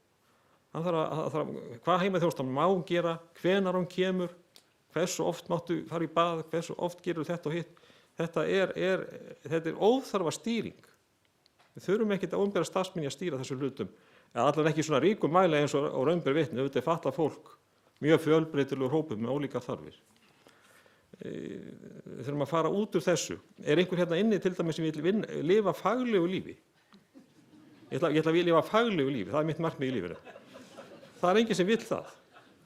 En svo sem má þjónusta vera fagleg, hún má ekki vera svo fagleg að fagmaðurinn vilji gera mig af faglegu verkefni. En við þurfum að komast út úr þessu og við erum að gera það. Ég veit það, en þetta er auðvitað mjög mismunandi skilningur hjá hinum ýmsu sveitarfélögum um landið á þessum málum. Og borgaraleg réttindi, þetta er semst eitthvað sem er algilt hjá þjóðinni.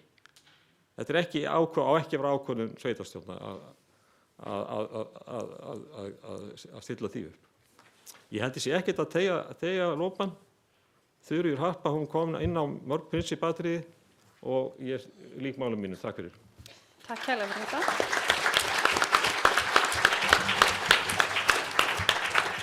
Þá er það Rósa María sem grípur boltan. Ég veit ekki hvaða boltalíkingar þetta eru hérna. Virkar þetta? Já. Þetta virkar. Góðan daginn. Já, og takk fyrir að fá að koma inn í dag og tala við ykkur. Þegar maður talar svona þessi málefni okkar, þá sérstaklega hvað var það aðgengi að bara lífinu sem slíku og veröldunni, þá heyrir maður oft svona viðkvæðið þetta er ekki hægt eða þetta er svo erfitt. Og þá á ég það til að svara að slík hugtök séu mér ekki tóm og það skýri ég á þennan hátt að ég sé lögblind útivinnandi móðir 2 barna í fullu doktorsnámi og ef það væri eitthvað sem væri ekki hægt þá væri ég ekki til. Svoleiðis er nefnilega mitt líf. Ég er á fullu frá því ég fer að fætur morgnana og þangað til ég sofna yfir krimmanum á kvöldin. Og ég elska það og hef mjög gaman að því. En eins ofurmannlega þetta hljómar þá er ég samt engin ofurmanneskja og mín helsta vænting til mín sveitafélags, það er í raun að það sé ekki að þvælast fyrir mér. Heyr. Og hvað meina ég með því? Ég til dæmis var á leiðinni heim úr háskólanum daginn að sækja dóttur mín á leikskólanum og ákvaða njóta fallega vorveðursins og labba í gegnum Vatnsmýrina og þið vitið það eru svona göngustígur á bak við Norræna húsið í Reykjavík þar sem maður getur labbað og komið yfir skemmtilega göngubrú og komist þannig upp í Þingholtin þar sem ég bý. Ég rétt svo nammi stafnum að eitthvað var ekki eins og átt að vera því ég nálgast lækinn og kem svo að því þegar ég svona leggst á alla 4 og grannskoða málið að það er búið að taka brúna. Ég ákveða að forvitnast málið og fæ þar upplýsingar frá kunnugum aðila að þetta sé út af varptíma. Ég spyr á móti hvað það sé svona gott fyrir varpið að hafa blint og sjónskert fólk í læknum. En fikk engin svör því, svo sem. En þetta er svona dæmi tilfelli þar sem einfaldur gátlisti hefði getað komið að góðum notum og það er kannski þær væntingar sem maður hefur að þegar allar þýðingavillurnar og öll löggildinga, fullgildinga, innleiðinga, langlokan hefur runnið sitt skeið og þetta er allt orðið að best practices. Þá verði maður í Vatnsmýrinni með lítinn gátlista þar sem eitt af því sem mann þurfa að haka við er búið að setja upp almennilega merkingar svo fólk sé nú ekki að vaða hún í lækinn. Að samaskapi finnst mér ekki sérstaklega oft gert ráð fyrir maður finnur það að það verður aukist til muna þjónusta við allavega blind og sjónskert börn og það er gert mikið til að komast til móts við þarfir þeirra í grunnskólanum. En ég upplifi aldrei að það sé hugsa út í það að það sé til blindar og sjónskertar mæður eða feður. Og þetta er nefnilega svo margþætt því að þegar maður fyrir að hugsa út í það þá þarf maður að muna að heimasíða frístundar þarf líka að vera aðgengilega blindum og sjónskertum. Miðarnir sem sendir eru heim þurfa kannski frekar að fara á einhvern annan hátt og svo framvegis. Svona einfaldir hlutir geta valdið manni alveg ofsalegum töfum og leiðindum í hinu dagstælega og ég vænti þess að við getum leyst úr þessu saman. Ég vænti þess ekki endilega að það sé hægt að gera staðla yfir allt en eitt af því mikilvægasta er að maður viti hvert maður geti sótt sér aðstoð og upplýsinga og þetta sé svolítið miðlægara og upplýsingu sé betur komið að framfæri. Hvernig á maður til dæmis að vita hvar það er örorkuafsláttur og hvar ekki? Alls konar svona hlutir maður getur eitt dögum saman í að reyna að komast að ákveðnum hlutum. Og svo náttúrulega eins og sagt hefur verið hér og Þuríður sagði er þessi viðhorfsbreyting kannski líka eitthvað sem maður væntir því að þegar við erum búin að ryðja öllum þessum fýsísku, ferilfræðilegu eins og það tæknilega heitir, hindrunum úr vegi, þá getum við kannski farið að vinna svolítið úr þessum ósýnilegu sem er svo erfitt að glíma við því að ekki einu svona sjáandi fólk sér þar. Sem eru fordómarnir, sem eru tækifærin sem við fáum aldrei, sem vitum ekki einu svona við missum af og allt það. Það væri svo gott að geta komist áfram á þeirri vegferð. já, þetta svona það sem ég vænti af ykkur og þetta nú ekkert lítið. En ég held líka að það sé mikilvægt að fólk sem hefur ekki ennþá glímt við fötlun gerir sér grein fyrir þeirri stöðu sem fatlaðir búa við á Íslandi núna hvað varðar sveitarfélögin. Við höfum einfaldlega ekki frelsi til að flytja eins og ófatlað fólk á milli sveitarfélaga. Ég myndi ekki á nokkurn hátt geta búið í Kópavogi eins og til þess að nefna eitt stað og ætti ég örugglega í mjög miklum vandræðum með að búa mörgum öðrum stöðum og það einfaldlega ekki réttlætanlegt. Ég ætla ekki að krefja meira af ykkur í biðli, bara þakka fyrir mig.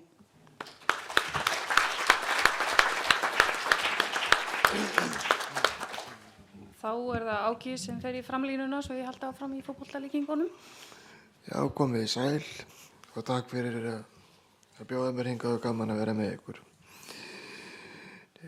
Ég bý í Reykjavík og með ákveðna væntingar til Reykjavíkur borgar að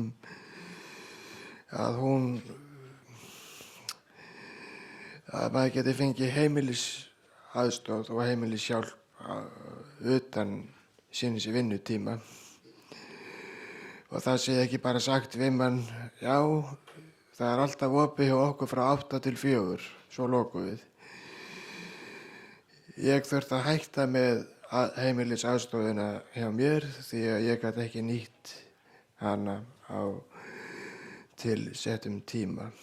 Og það mjög óþægilegt þegar að borgin hún segir þetta og ákveður en það þarf að hugsa líka okkur sem erum í vinnu og viljum samt nýta þjónustuna. En ég geri líka þær væntingar til borgarinnar og líka sveitarfélagana að við fáum að vera með í ákvarðanatöku innan borgarinnar hjá öllum þessum nefndum sem eru starfandi. Það þarf að minnka þessar nefndir og það þarf að breyta öllu. Þetta þarf að vera aðgengilegt fyrir okkur sem með fötlun og notendaráð í hverju einasta sveitarfélagi fyrir sig allt land og líka á við Reykjavík. Og við erum svo við eigum rosalega mikið eftir til þess að við með fötlun fáum að vera með í samfélaginu á okkar hátt. Sama hvernig við gerum það því að við eigum alltaf rétt á því og þetta rosalega mikilvægt að við fáum þá þjónustu þegar við þurfum á hana að halda og það sé líka sýnd virðing þegar þjónustan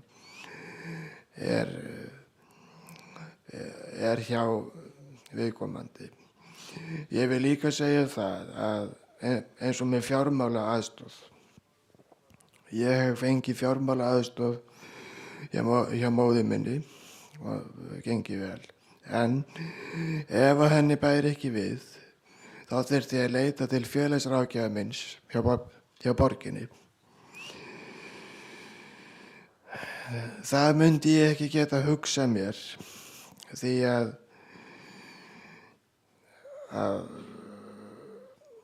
borgin verður líka að hugsa þá sem að vilja fá aðstoð með fjármál sín annaðhvort hjá borginni eða utankomandi og þarf að aðstoða alla sem að þurfa á að halda með það og ég vil bara hvetja borgina til þess að fara aðeins að skoða sín mál varðandi fjárhagsaðstoð til fatlaðra. Það þarf að leggja mikla áherslu á það líka. Og ég sem nýr formaður átaks minn fyrsta þing sem ég tek þátt í og gaman að koma hérna að vera með ykkur og að líka nota þess að kynna mig. Ég segi bara takk fyrir mig.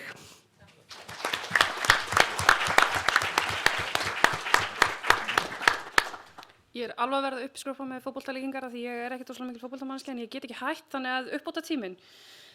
Eymundur, gjör svo vel. Já, takk. Já, ég heiti Eymundur og ég kemur á Akureyri. Ég vil byrja á að þakka Rannveig og Tryggva og öllu þeim sem standa að þessu málþingi og ég sammála öllu þeim sem hafa talað hérna. Mér langar eiginlega meira að tala út frá því sem ég þekki best, það er geðföllun og ég hef opnað mig svolítið á síðustu árum og ég hef líka mætt fordómum og virðingarleysi. En það er eins og allir eiga rétt til að lifa, allir eiga rétt á frelsi, allir eiga rétt á virðingu. Það er allt gott að blessa, en hvers virði er lífið ef maður fær ekki þá hjálp við geðrænum erfiðleikum til að öðlast frelsi og virðingu fyrir sjálfum sér til að geta tekið þátt í samfélaginu með reisn. Þótt að ýmislegt hafi breyst. Heyri alveg vel eða? Ok. Þótt að ýmislegt hafi breyst á síðustu árum þarf að gera meira og það helst í gær. Mínar væntingar til míns sveitafélags snúa á því sviði sem ég þekki best og hef glímt við síðan var barn, sem er geðföllun. Ég er einn af stofnandi grófanna geðverndarmeistara á Akureyri og við höfum fengið hvatningarverðlaun og gert góða hluti á síðustu 4 árum. En maður sér varla sveitarstjórnarmann hjá okkur. Maður er búinn að bjóða með hellingu viðburðum og ég veit ekki af hverju. Og þetta er mér finnst þetta hálfgert virðingarleysi. Og það er líka sagt í sáttmála Sameinuðu þjóðanna að allir eigi að fá jöfn tækifæri í lífinu og þar er menntun meðtalin. Og ég vil sjá sveitafélagi að gera betur fyrir börn og ungmenni sem glíma við geðföllun eða geðræna erfiðleika í grunnskóla. Með að gefa þeim jöfn tækifæri erum við ekki bara að skapa verðmæti, við erum að spara samfélaginu stóran pening til framtíðar og koma í veg fyrir miklar afleiðingar. Það er eins og við séum frekar að skapa geðföllun heldur en að koma í veg fyrir geðföllun. Og maður á svolítið erfitt með að átta sig á því. Þið vitið kannski að því að við vorum að gera Vaðlaheiðargöng og það er sagt að það spari sér til framtíða að muni kosta sig upp. En hvernig með börn og ungmenni? Þetta er framtíðin. Það hverju ekki hægt að spara, horfa svoleiðis á það. Vegna þess að við erum að borga örugglega 2-3-falt meira. Hugsaum að þannig afleiðingar fá ekki hjálp strax. Þetta hefur ekkert að gera með að börnin sé eitthvað vitlaus eða eitthvað, þau þurfa hjálp og þurfa aðstoð. Ég vil líka sjá að foreldra fatlaðra barna að börnin er að geta tekið þátt í íþróttum og tómstundum eins og hver önnur. Og eins og sagt áðan að það er mikil fátækt meðal öryrkja og ég vil líka sjá að sé hlusta á okkur fólkið. Ég vil sjá að sé hlusta á okkur á landsbyggðinni. Ég vil sjá svona málþing og öllu landsfjórðungum. Stundum finnst mér að sé bara til höfuðborgarsvæði, fyrirgefið, en þetta er bara mín skoðun. Og ég myndi vilja sjá inn í grunnskólum í dag að Akureyri myndi taka frumkvæði og vera með fagmann, gera tilraun, vera með fagmann sem kennir sjúkdóma, áfall og tilfinningar og hvernig á að takast á þau, hvað er einelti, hvaða afleiðingar hafa einelti. Ég vil sjá fagmann allavega að sé tilraunarverkefni að þetta sé gert inn í grunnskóla á faglegan hátt ekki bara til að gera það.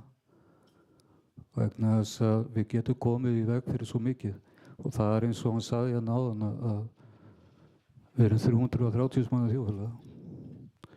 Við getum reist hallir hér og þar og það á alltaf að borga sig eitthvað fram í tíman en þegar kemur á þessu þá er eins og sé ekki hægt að gera neitt sko. Og þetta er bara mín skoðun en það væri beðin að koma með hana. En það er margt annað líka sem ég hef. Ég vil að sveitarfélagi fari í fyrirtæki með fagmanni og einstaklingu sem er að glíma við geðföllun eða aðra föllun og bara sýna hvað þetta er og við erum bara ósköp venjulega manneskjur. Ég er svolítið hræddur núna líka að vera að gera að fara að byrja á því sko að ég held að geðfatlaðir muni falla á milli gryfju þegar ég man ekki alveg hvað þetta heitir en átti að fara að byrja á þessu núna með vinnu að hafa frestað fram á haustið í fyrirgeðu en starfsgetumat öryrkja og ég held að það eigi eftir að verða erfitt fyrir geðfallaða ég lenda svolítið á milli og ég myndi vilja sjá að Akureyri sé með 33A eins og Reykjavík fyrir fólk sem er glímað við tvöfaldavanda því ég bara ofta tíðum vísa í burtu kemur að það þarf að fara suður og ég vil bara sjá að fólk fái aðstoð í nærsveitarfélagi og ég var fyrir 2,5 ára síðan þá voru gagart geðheilbrigðisstefnumótun og þar voru svona 5 stöðvar settar upp og ein stöðum var fordóma og þetta voru flestat fagmenn og þau sögðu við þurfum að taka okkur í gegn. Við erum með bullandi fordóma þóttu sé að vinna við þetta og það er svolítið sem við þurfum að skoða. Við þurfum að líta okkur nær og ég veit að það er allir að reyna að gera sér besta en við þurfum líka að líta okkur nær. Ég verð svolítið heituð í byrja en það er líka allt í lagi vegna þess að ég er að fræða mikið í skólum og ég veit hvað þetta er rosalega bara mikið vandamál og við getum gert miklu meira og miklu betur með að hlusta á okkur og þannig að og líka að landsbyggðin hafi rödd.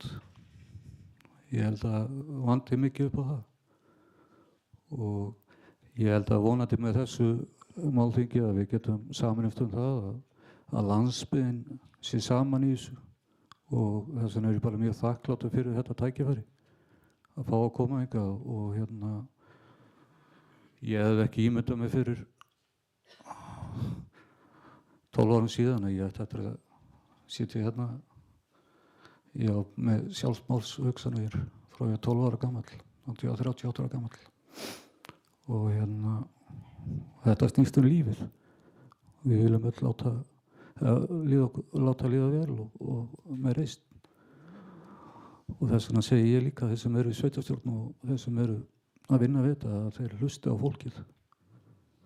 Og að við séum ekki bara að koma hingað til að segja eitthvað. Við erum að meina það sem við erum að segja. Og við getum gert miklu betur með að hlusta á okkur. Ég er alveg svo. En þetta er eitthvað ég er búin að tala lengi en Þetta er fínt síðan. Aðalega út af tímanum. Okay, ef ég hefði allan tíman í heiminum. Ég veit það, ég gæti alveg örugglega að tala fram á morgun en ég myndi vel að sjá þverfaglegt teymi eins og á Bugl á Akureyri og bara sjá Bugl á Akureyri. Við erum með þjónustasvæði frá til Höfn í Hafnarfjarðar og ég vil bara sjá sveitarfélagi og ríkið setja pening í þetta og hugsa þetta séu valahöfugang. Þannig að ef við hugsaum þannig þá getum við gert helling. Takk fyrir mig.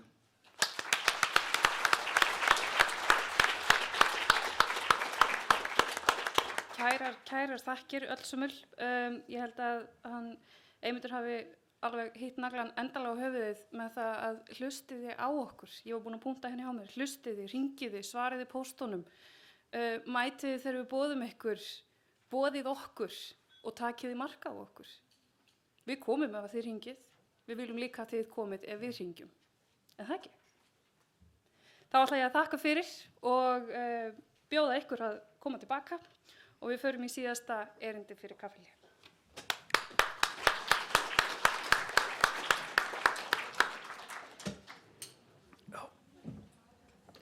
Síðasta erindið fyrir kaffihlé látum okkur sjá. Nei, fyrirgefðu, það eru 2, ég beist afsökunar. Það eru 2. Ég var aðeins að fara línvöld. En þá næst síðasta fyrir kaffihlé. Það hún Guðlaug Kristjánsdóttir. Hún forseti bæjarstjórnar í Hafnarfirði og formaður fjölskylduráðs þar. Og hún ætlar að flytja fyrir okkur erindi fagmennska og notendasamráð áherslur í Hafnarfirði.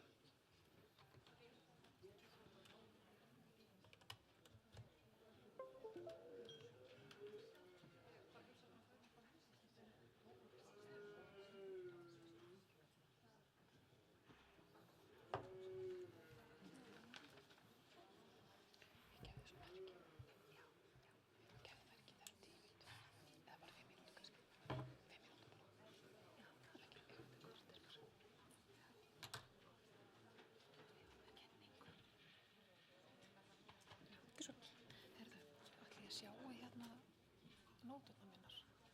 Nei, það er ekki það skjárinn hefur dottið út. Já, en ég þarf að sjá nóturnar mínar. Já, presentation. Þurfum við að breyta.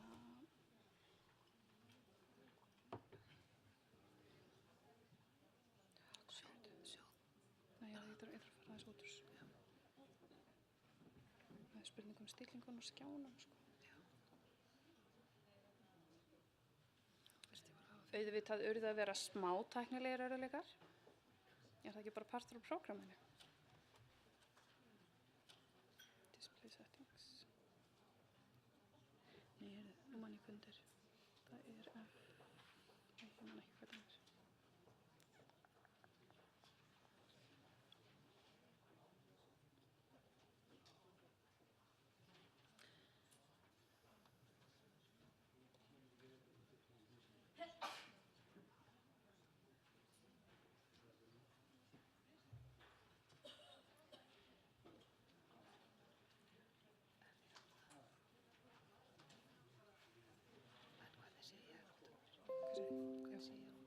Núna ætti það að koma. Það er ekki hérna. Já. Svona. Hvernig það ekki að stækka þetta eitthvað? Já, ok. Já, byrju. Það er það tilbaka á fyrstu. Það er eitthvað ekki að tala saman.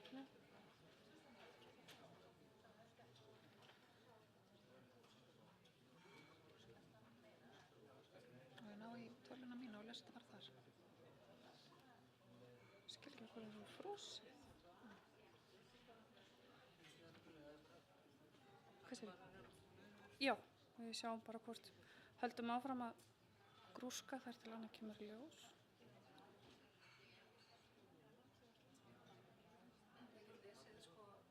Hefði? Já, fyrir, ég ætla hérna til að lesa nóturnar ef ég sé þær ekki.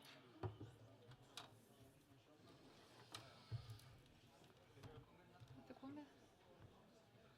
Já. Ég held samt, sko. Það sé allavega hérna.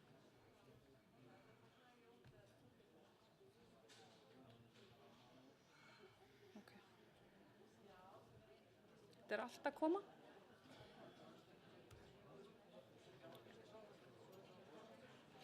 Ég get alveg lesið það hérna. Getum við ekki sett presenter mót þannig hún sjái nóturna sín. Sjá nóturna? Já. Ég var að reyna að fá til að... Þetta er slideshow, use presenter view. Já, ég var búin að gera það nefnilega í. Það þurfum við að búin að breyka. Já, skúna sér extended. Kann það. En þær koma ekki upp á skjáin eða nokkuð. Nei, og svo er eins og... Það eru bara einhver nótur þarna, þær koma næstu blessu, næstu glæru. Þetta ætti að koma eitthvað öðruvísi út, sko. Sjá. Það eru einhver nótur á fyrstu glærunni, þannig að það sést kannski ekki. Svona setja svona. Ok, glæsilegt. Já, takk fyrir það. Góðan daginn og takk kærlega fyrir tækifæri til að fá að tala hér. Ég get nú ekki annað en flissað hérna eftir var það ekki hann Ragnar Gunnar sem talaði að engan langaði til að lifa faglegu lífi, að kalla svolítið á titilin á mínu erindi, fagmennska og notendasamráð. En svona mér til afsökunar þá get ég kannski sagt að ég hef haft aðkomu að hinu íslenska kerfi, sem við getum kallað svo í 20 ár úr ólíkum áttum. Og ég hef sem sjúkraþjálfari mætt fólki allt frá gjörgæslu til daglegs lífs og oftar en ekki í að aðstoða fólk við að berjast við kerfið. Og svo hoppaði ég inn í kerfið, svo má segja, en hef samt ekki skipt skoðun á því, né lít ég svo á að verkefni sé neitt frá brugðið. Ef ég ætti að lýsa kerfinu í sem fæstum orðum, myndi ég líklega velja krónískt úrelt. Og það er ekkert endilega illa meint. Velferðarkerfi þarf að vera í stöðugri mótun og endurskoðun. Tímarnir breytast og mennirnir með og kerfin verða að elta. Það var nú einmitt bara að tala um það hér, hún Rannveig myndist á það í sínu erindi að í sáttmálunum sjálfur stendur hugtaki fötlun breytist, þannig að auðvitað getur þetta ekki staðið í stað. Myndir segja oft meira en 1000 orð og ef ég ætti að velja eina mynd til að lýsa þróun og þörf kerfisins fyrir þróun að þá dettur mér ekkert betra í hug heldur en kvikmyndin hann Halla Sigurvegara sem segir ekki bara sögu einstaklings heldur landsins okkar og samfélagsins alls og á skjánum er þess að þá mynd af Haraldi Ólafssyni að ganga upp tröppur sem er svolítið kannski lýsing á hans lífi. Samtímamaðurinn Haraldur Ólafsson hefur beinlínis ferðast í gegnum breytingarsöguna og örugglega ekki staðnaður. Og við verðum að vera meðvituð það, öll sem eitt, að það nægir ekki að sjá skýrt í baksýnisspeglinum. Við verðum að gera okkur grein fyrir því að núverandi ástand kallar á breytingar og úrbætur alveg eins og það gerði fyrir 10, 20, 30 árum síðan. Og það er okkar að koma þeim til leiðar. Ég gat ekki annað eiginlega en hugsa til hans Newtons og lögmálunum varmafræði þegar ég var að hugsa kerfisbreytingar og í fyrsta lagi þá er af góðum lögmálum að nefna tregðulögmálið. Kerfi leitast við að viðhalda sjálfu sér. Sú staðreynd ein og sér ætti að vera okkur hvatning til að þora að ýta við kerfum. Þau mega vel við því, þau þurfa beinlínis á því að halda. Og á þeim tíma sem ég hef komið að málefni fatlaðs fólk frá sjónarhóli sveitarstjórnarstigsins sé ég ákveðin endurtekin stef þar sem ný hugsun rekur sig á gamlan vana. Fyrst og fremst vil ég nefna sjálfsákvörðunarréttinn, réttin til að velja sjálfur og stýra eigin lífi. Það er gríðarleg forræðishyggja innbyggð í stofnanakerfið okkar og hræðsla við að treysta fólki fyrir eigin velferð. Og svo er það krafan að fólk lagi sig að kerfi en ekki öfugt. Annað lögmáli fjallar kraft og hröðun.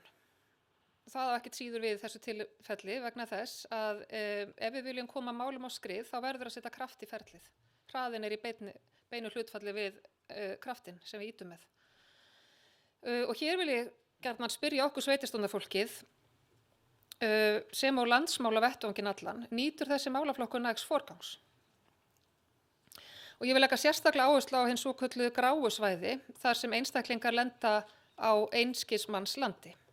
Og það hefur verið komið inn á þau hér fyrir í dag. Mér nægir að nefna skörun fötlunar og veikinda, fjölþættan vanda og við þekkjum öll þessi dæmi.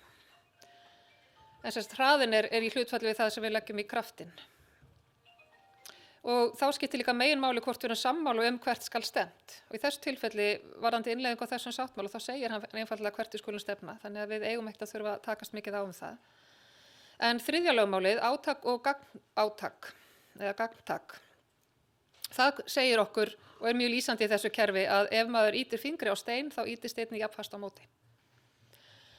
Þetta sé kannski hvað skýrast í þeirri staðreynd að flesta breytingar í kerfinu eru knúnar áfram af einstaklingum. Reglum sjaldnast breytt nema einhver bendi á að þær séu slæmar. Þarna verðum við líka að hafa í huga valda ójafnvægis með milli kerfis og einstaklings. Við sem setjum reglurnar og framfylgjum þeim erum í mun sterkari stöðu en sá eða sú sem hefur hlutverk notandans. Gráu svæðin sem myndist á áðan sem eru skurunni milli stjórnsýslu, milli landsmála og sveitarstjórna, þau eru náttúrulega æpandi verkefni hér og við verðum að setja kraft í að eyða þeim til að fyrirbyggja sífellda endurtekningu á ísbrjótamálum. Þau eru nánast fjölmennum hverja einustu viku og lífinu. Og eins var ég að nefna samræmi á milli sveitafélaga sem var komið inn á líka í panelum áðan. Ósamræmi milli sveitafélaga og þeirra þjónustu og þeirra áherslna, það eykur á hægaganginn í breytingaferlinu vegna þess að það skapast þessi stemning fyrir því að það er svo erfitt að gera eitthvað því þá þurfa allir hinir að gera það líka. Og þá kemur svona einhvers konar pressa á það að gangi í takt en hún ætti að vera meira ekki bara þegar einstök mál koma upp heldur bara allan tíman og þess vegna erum við að setja nægan kraft í þetta. En já, mynd af lögmálunum 3, hér er mynd af hesti sem dregur vagn og í stuttu máli, hesturinn hann þarf að vita hvert hann ætlar. Hann þarf að hafa næg hestöfl, við þurfum að hafa nægan kraft. Það þarf að vera traust undirstaða og viðspyrna, við þurfum að hafa eitthvað að spyrna í og við ágætt að bara geta þess í leiðinni að það þarf ekki alltaf að finna upp hjólið.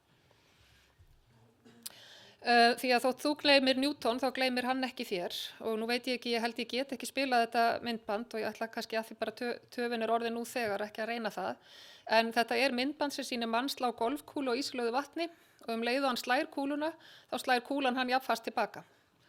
Hann skortir viðnám frá ísnum og dettur því við. Þyngdarlögmálið lætur síðan ekki að sér hæða sem enda með því að ísinn brotnar og maðurinn dettur í vök. Í þessu tilfelli er markmiðið skýrt, hann ætlar að slá kúluna með kylfinu og koma henni af vatninu. Niðurstaðan er hins vegar svo að kúlan og maðurinn detta ofan í vök. Við þekkjum alveg svona dæmi úr innleiðingu breytinga og við gætum eflaust öll nefnt nýleg dæmi úr málaflokki fatlaðs fólks á sveitarstjórnarstigi. Veit ekki hvort ég þora að segja orðið ferðaþjónusta. En við erum mun fljótari að koma breytingum í gegn ef við athugum svona hluti fyrirfram heldur en ef við ætlum að gera það eftir. Og það er roðalega erfitt að koma öllu upp úr vökinni og tekur líka langa tíma og mikla orku. En eins og ég nefndi áðan þá finnst mér við eiga mikið verkefni framöndan í því að venja okkur við það sem reglu að einstaklingurinn eigi rétt til að ákveða eigið líf. Þurfi hann til þeir stuðning þá skal hann standa til boða í samræmi við þarfir hvers og eins. Þetta segir sáttmáli Sameinuðu þjóðanna um réttindi fatlaðs fólks. En það er mjög auðvelt að segja þetta en varðandi alla svona breytingaferli þá er gott að hafa í huga að menning étur stefnumótun í morgunmat. Þannig við getum sett allar mögulegar stefnur en alveg eins og síðasti mælandi nemendur kom inn á að þá þarf hver og einn það var ekki hann, það var einhver annar sem talaði um hlutverk hvers og eins eða það var nú bara hún Rannveig sem nefndi það að hvert einstaklingsþátturinn okkar allra í því að hafa þetta alltaf fremst það er ekki nóg að búa til stefnu, setja hana á vef, lýsa yfir markmiðum, hver og einn þarf að framfylgja þeim á sínu sviði. Við erum að breyta menningu og það gerist bara maður og mann. Og þá að pínu svona Hafnarfjarðarplöggi þessi frétt er nýleg, hér er mynd af nýlegri frétt á vef Hafnarfjarðarbæjar sem fjallar innleiðingu þjónandi leiðsagnar í starfi með fötluðu og öldruðu fólki. Og hér er verið að vinna beint með breyttar áherslur í þjónustu viðmóti þar sem einstaklingurinn er settur í forgrunn og þetta finnst mér vera svona eitt af þeim verkefni sem er til fyrirmyndar. Ég sá þetta fyrst út undan mér og fór að heyra gentle teaching námskeið og er mjög glöð og stolt af því að þessi áhersla sé komin til framkvæmdar og innleiðingar hjá okkur og sem víðast, ég veit að þetta er í fleiri sveitarfélögum. En það þarf að gera þetta á öllum stöðum og þarna er hort bæði á einstaklingin sem að nota þjónustuna og þann sem er að veita hana að báðir eru einstaklingar. Annað varðandi menningu og mönnun að þá kom fram í greiningu árið 2015 á vegum mats- og inntökuteymis sveitarfélaga á höfuðborgarsvæðinu sem að horfði á sveitarfélögin á höfuðborgarsvæðinu mínus Reykjavík og voru að skoða hlutfall starfsfólks með háskólamenntun sem nýtist í þjónustu við fatlað fólk og sömuleiðis starfsmenntun tengda málaflokknum á vinnustöðum sem sinna fötluðu fólki. Og niðurstöðurnar 2015 voru svona gegnumgangandi að háskólamenntun sem nýtist í starfi var svona 1/4 og síðan höfðum við 50 til viðbótar af starfsfólki með starfsmenntun tengda störfum, sem sagt einhverja sérþjálfun. Hafnarfjarðarbær hefur sett sér markmið að auka þetta hlutfall mér finnst eiginlega dálítið undarlegt að segja að það bara gríðarlega metnaðarfullt markmið að setja stefnuna á að vera komin upp í 40% innan 3 ára og við þurfum virkilega að halda vel á spöðunum og hafa okkur öll við að ná þessu og þess vegna líka notaði tækifæri hér að koma því á framfæri að þetta okkar markmið og kemur fram í fjárhagsáætlun að þarna sett fjármagn til þess að koma þessu til leiðar. Og við erum farin að sjá nú þegar í auglýsingum eftir störfa þá auglýst eftir fagmenntuðu fólki. Hinn póllinn sem að ég nefndi í yfirskriftinni, notendasamráð, sem náttúrulega þessi rauði þráður í sáttmálunum réttindin, að þá líka ánægilegt að geta þess að í Hafnarfirði hefur verið starfandi ráðgjafaráð í málefnum fatlaðs fólks frá því fljótlega eftir yfirfærsluna árið 2011. Og það bara ég var nú að ræða við sviðsstjóra fjölskyldu sviðs félagsmálastjórinn okkar rétt áðan og hún var einmitt að segja það eiginlega með ólíkindum þetta hafi ekki alltaf verið hvernig var þetta áður en í þessari vinnu þá skiptir máli að gefa pláss fyrir og kalla eftir frumkvæði, ekki bara senda mál til umsagnar. Við gerðum ákveðið skýrðum svolítið ferli varðandi þessi notendaráð, við erum með fleiri ungmenni öldunga og núna nýlega fjölmenningu og gerðum í bæjarstjórninni skilgreiningu á því að öll ráð og bæjarins skuli hitta hvert og eitt svona ráð saman eða í sitt hvoru lagi einu svona ári og kalla þau til fulltrúa þeirra þegar að mál þeim tengd eru til umfjöllunar í ráðum. Og við verðum að hafa í huga þarna, eins og ég nefndi varðandi menninguna, í þessum málaflokki tiltölulega nýbyrja að spyrja fólk skoðun á eigin lífi. Sumum finnst kannski fatlað fólk sífellt vera að gera kröfur, en innan kerfisins valda á jafnvægi og við verðum að treysta þennan grunn. Og við á árinu yfirstandandi ári þá hófum við að greiða fyrir setu í ráðgjafaráði og fyrir það starf. Og þarna eins og ég segi, notendur þurfa að vera í forgrunni og það þarf að þjálfa og þroska þetta samtal.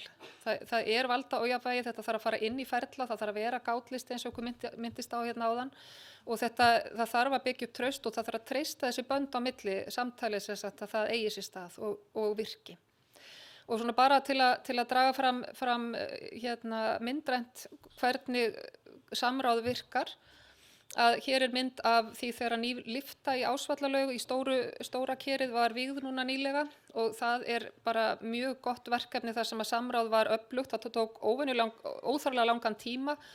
Þetta var alltaf að taka einhverjum breytingum á tímabili var þetta næstu orðið að starttökkum fyrir sundkeppnir en okkur tókst að afstýra því og þarna sem þetta mjög góð og valin af notendum lyfta. Annað dæmi bara á sama líku við almanaksári þessi skábraut niður á nýtt torg þar sem eru 4 þrep sem liggja niður á torg sem með upplýsingaskiltum, þannig efni fyrir og staður til að njóta og ég myndi ekki vilja fara á hjólastól þessa brekku og ég myndi heldur ekki vilja aðstoða neitt á hjólastól að fara þarna upp og niður. Maður fer sennilega bara niður og bara þar. Þannig að við verðum að læra af þessu og þarna hefði náttúrulega átt að koma samráð á hönnunarstigi. Mér langar að velta því upp að eins og ég sagði ef ég fer aftur á uppáhaldsorðunum að kerfið krónískt úrelt að við þurfum að hafa hreyfanleika algjörlega innbyggðan í þetta kerfi. Það alveg sama hvort við erum að tala búsetu, nám, vinnu eða aðgengi og samgönguform að við verum að gera ráð fyrir því að einstaklingar breytist að þó þeir einhver flytji í tiltekna búsetu þá getur það alltaf breyst og þess vegna þarf að spila saman þessi þekking og fagmennska í því að hjálpa fólki að nota sín gjörvileika til fulls og gera alltaf ráð fyrir því að hver og einn einstaklingur hafi tækifæri og burði til að efla í sjálfstæði og vinna að því með virkum hætti og eins og ég segi það mætti nefna fjalla hvert sviði fyrir sig, ég ætla bara samt að sleppa því. En varðandi svona hreyfingu almennt og í tengslum við atvinnumál þá freistast ég líka til að nefna geitungaverkefnið í Hafnarfirði sem nýsköpunarverkefni á atvinnusviði og þar sem sagt hugsað með þeim, þetta kemur til sem að frumkvæði starfsfólks á sviðinu og í samvinnu við Vinnumálastofnun og upphaflega styrkt af ríkinu. En þarna sérst að hugsað að þetta sé gátt út á vinnumarkað. Þetta ekki bara vinnustaður sem þú kemur á og heldur þetta þjálfun og leið út á vinnumarkað, samstarf við vinnumarkaðinn. Og þetta hefur þegar sannað sig og mælikvarðinn þar einfallega að fólk fær starf á vinnumarkaði. Og við tvöfölduðum framlagið í þetta núna á fjárhagsáætlun og sjáum ekkert eftir þessu, bara við erum mjög ánægð með það. En eins og ég segi, yfirskriftin mín, það bara skemmtilega kaldhæðnislegt að tala það enginn vilji lifa faglegu lífi, en þegar samspilum milli notenda og fagfólks einkennist af gagnkvæmum stuðningi, meira heldur en gagnkvæmri togstreitu sem það gerur óneitanlega, að ef að fagmennskan sterk og hefur áherslu á notenda viðmót, þá styrkist kerfið og öflugt samráð við notendur styrkir líka fagfólk í starfi og hjálpar þar til við þær sífelldu úrbætur sem krónísk úröldin kerfisins kallar á. Og munum það bara að kerfið mun, eins og kerfið einum með lagið, sjáum það sjálft að heiðra tregðulögmálið og við skulum því vera óhrædd við að setja kraft í að ýta vagninum áfram. Takk.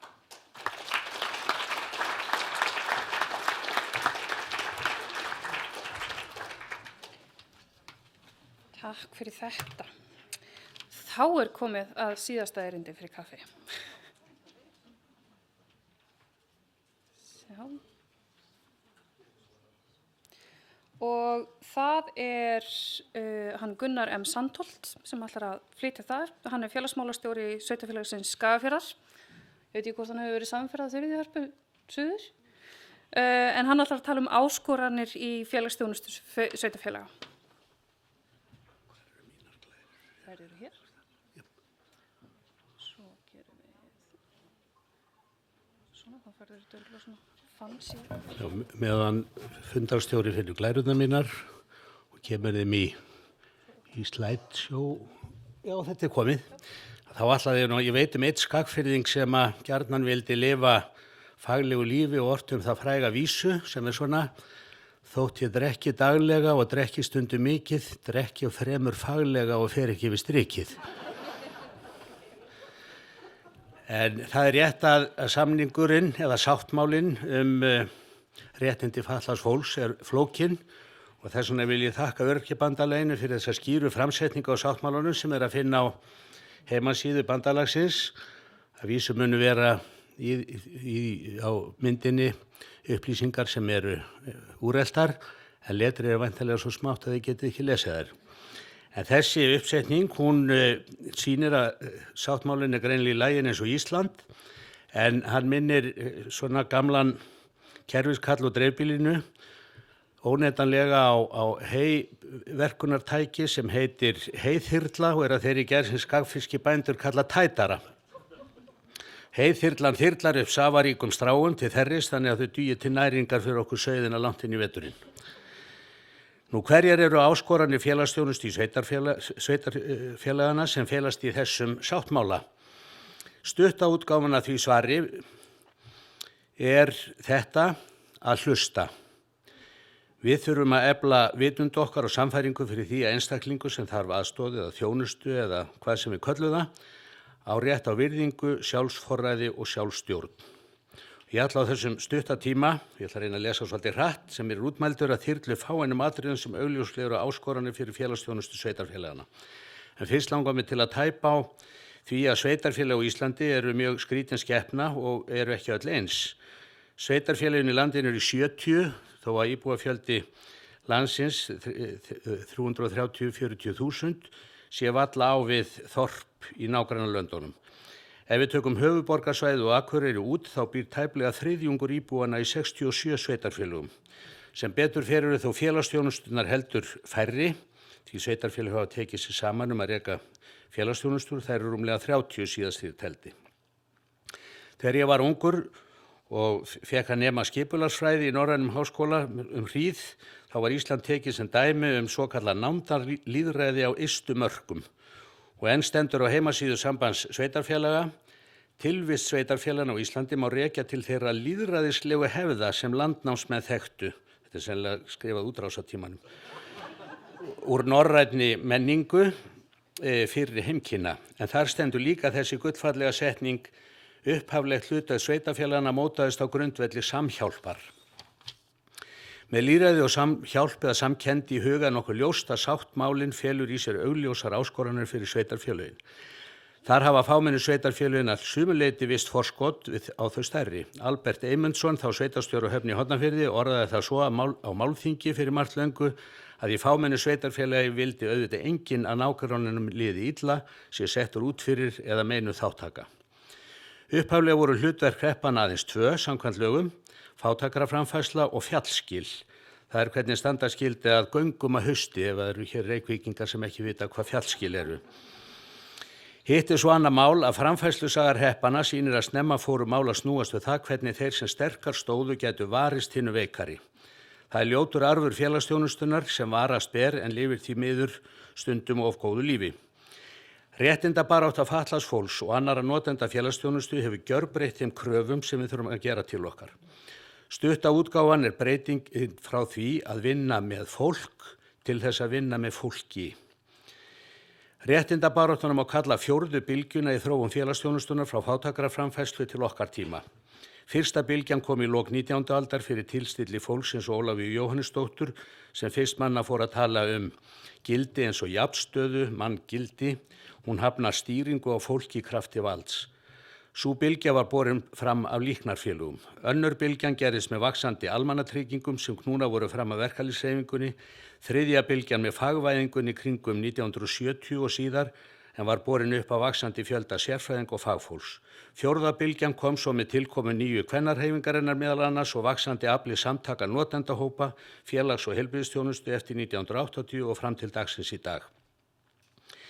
Félagsþjónustan skal samkvæmt lögum félagsþjónustu sveitarfélaga vinna að því að fötluðu fólki sé tryggð sambærileg lífskjör og jafnrétti á við aðra þjóðfélagsþegna. Jafnframt skulu fötluðu fólki sköpuð skilyrði til að lifa sem eðlilegustu lífi með við getu hvers og eins.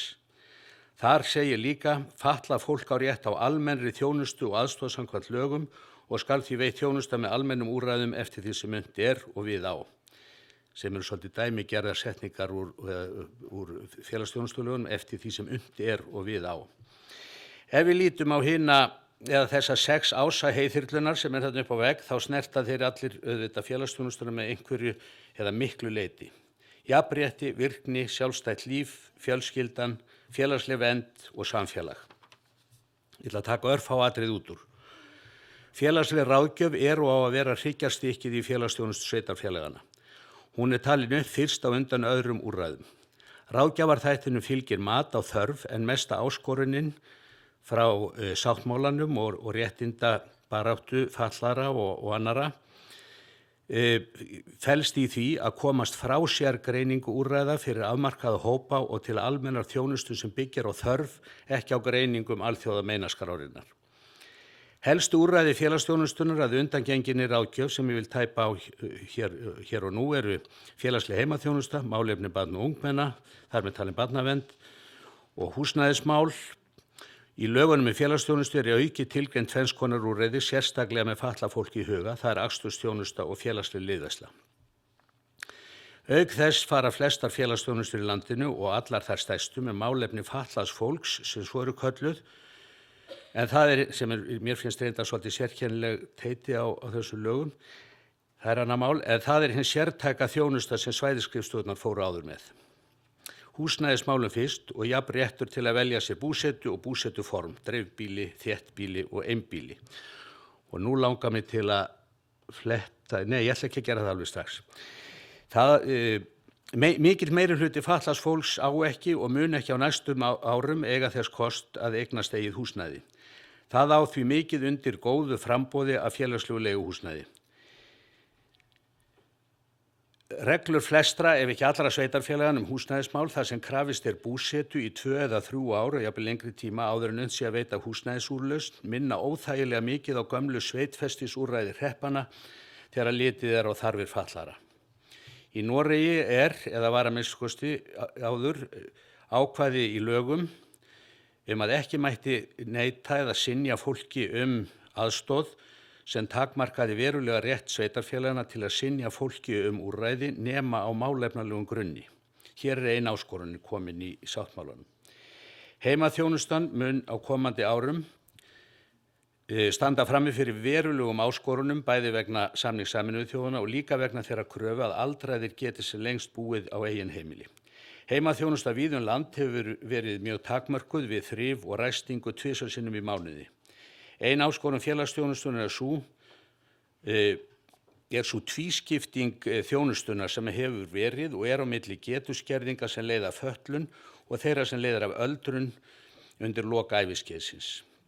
Fatlað fólk á samkvæmt samningnum rétt á aðstoð sem tryggir sjálfstæði, félagsfærni og þátttöku á öllum sviðum lífsins og þá væntanlega á þeim tímum sem á þarf að halda. Síðan langar maður að tæpa aðeins á akstursþjónustunni og þá þarf ég að hvernig velti ég þessu nú við, já, svona. Já, svona. Þá fáum við hérna upp mynd af Norðurlandi vestra og svo af Skagafirði, hann svona í laginu. Hvar er ég í handritinu? Flestir umfangsmestu þættir þjónustusveitarfélaganna eru kostnaðarjafnaðir. Það á þó ekki við akstursþjónustuna. Það mikill munur á því að reka akstursþjónustu á Seltjarnarnesi og í Skagafirði.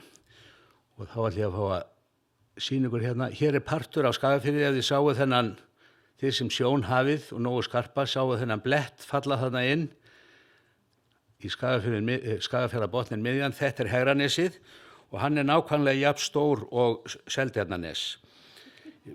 Íbúar Skagafjarðar eru 4.000, Seltjarnarnes 6, bitamunurinn ekki 4.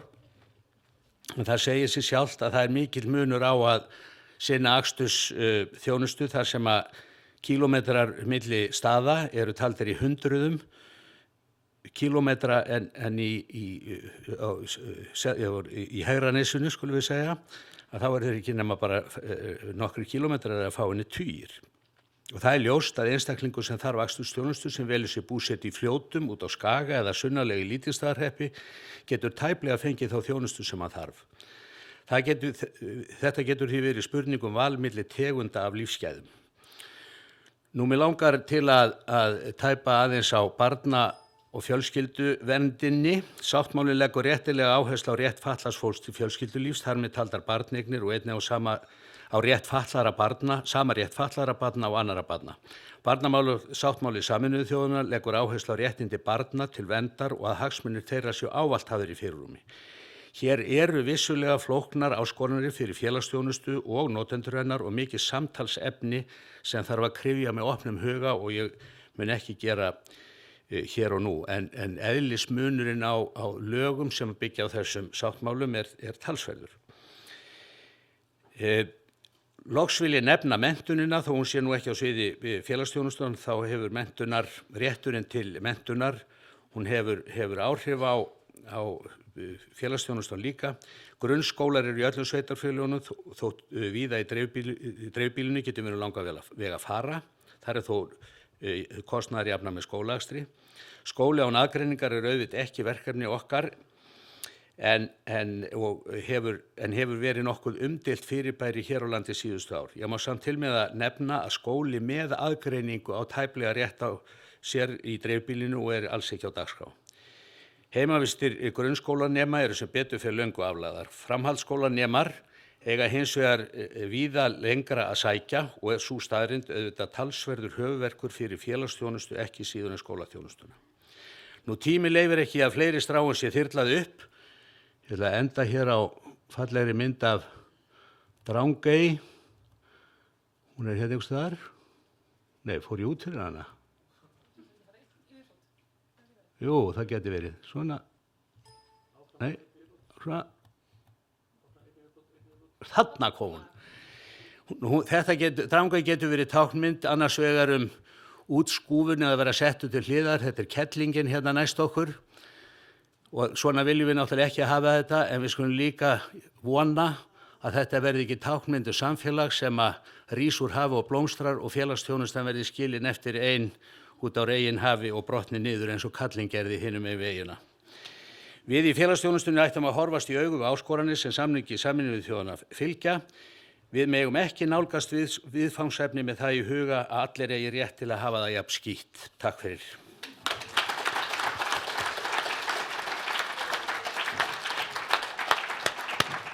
Kærar þakkir. Við fyrir nú ekki að taka drangið niður svona rétt fyrir kaffi. Þá er komið kaffihlé. Mér langar að nefna örlítið rétt áður en við förum að fyrsta erindi hér eftir kaffi er flutt á ensku og verður rittúlkað á skjánum hérna megin, það verður ekki táknmálstúlkað. En við skulum taka kaffi og komum saman aftur korter fyrir.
like to have 10 minutes for questions.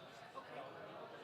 So if you could stop me 2 minutes before, when I have 2 minutes left for speaking, that would be really nice. Then I can 2 minutes left. Okay. Because I'll try and have a look here as well in my slides. That's the reason why I have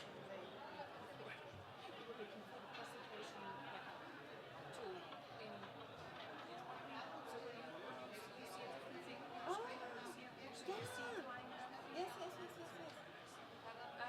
So we are a little bit behind. We are basically 5 minutes behind. Yeah. So that means that in the beginning of the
so some part-time just a little bit extra in it. But I'm basically waiting to see if I get I applied for a PhD at university. They are basically reviewing everything right now, so I don't know, but hopefully I will be starting a PhD next fall. Fantastic. And which university? University of Iceland, and in the Department of Folkloristics. I'm a folklorist, but I will be working on a project that I don't know if everyone met the Strictly Scholars. I've met, what's her name? Anna Dottir. Anna. I know Ragnar, of course, and I also know, what's her first name? Anna Dottir.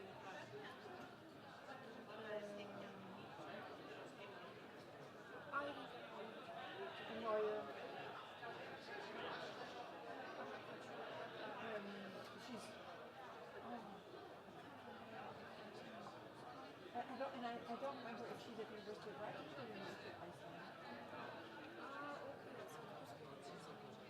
Hello. Jo, Andrea. So she's basically managing this huge research program for history, folklore, museumology, archaeology, and medieval Icelandic. So all of this coming together. So if everything works, I will do a PhD student medieval folklore section of this, basically working on just like continuing of what I've been doing. But while I'm waiting, I'm not doing anything else. I'm working on a cheese show. Having a blast. Yeah, that's great. Okay.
Please.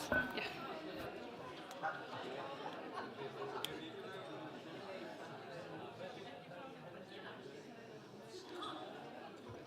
Einhverjir fram með þá? Eða allir komnir? Herðu, þá hefjum við leika á ný og áður en að ég skipti yfir í ensku þá verði ég er búin að fatta hvað málið er með allar þessar fótbolta lýsingar hjá mér. Málið er að maðurinn minn er að skrifa B.Ritgerð í tómstundafræði, svo ég auglýsi það.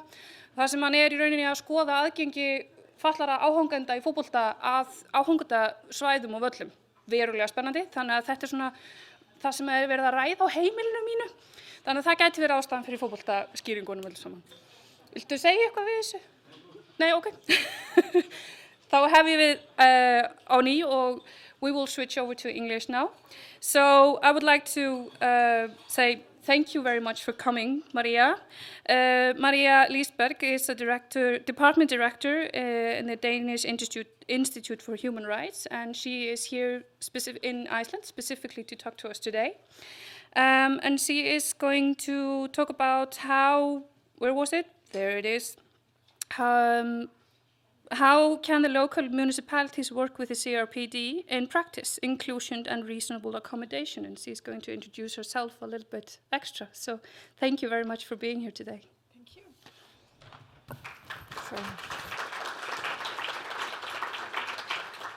So thank you very much for the invitation to come. And just a few words about myself before I start. Please tell me if I speak too fast. I will try to speak slowly so that it's easier to understand. But I'm from the Danish Institute for Human Rights, and that's a state institution in Denmark. And we have one mandate, and that's to promote the human rights in Denmark. And we do that by having dialogues and trying to push the authorities, the state and regional and municipal authorities, to be better at respecting human rights. And I was very pleased to receive this invitation here today, to come here, to see that it came from your association of Icelandic municipalities, because I think that shows a keen interest in the convention from the part of the municipalities. And that's so important if the municipalities are going to live up to this convention with all its amazing hopes and aims and goals that this convention contains. So if you have the will of the municipalities to take this convention seriously, then you are almost halfway. And that's really, really great. I have to say that in Denmark, we don't have, I don't want to be too mean to the Danish municipal authorities, but sometimes it's a little difficult to get into a very good dialogue with the municipalities about the convention. So I really hope that you have a good dialogue on the convention here in Iceland.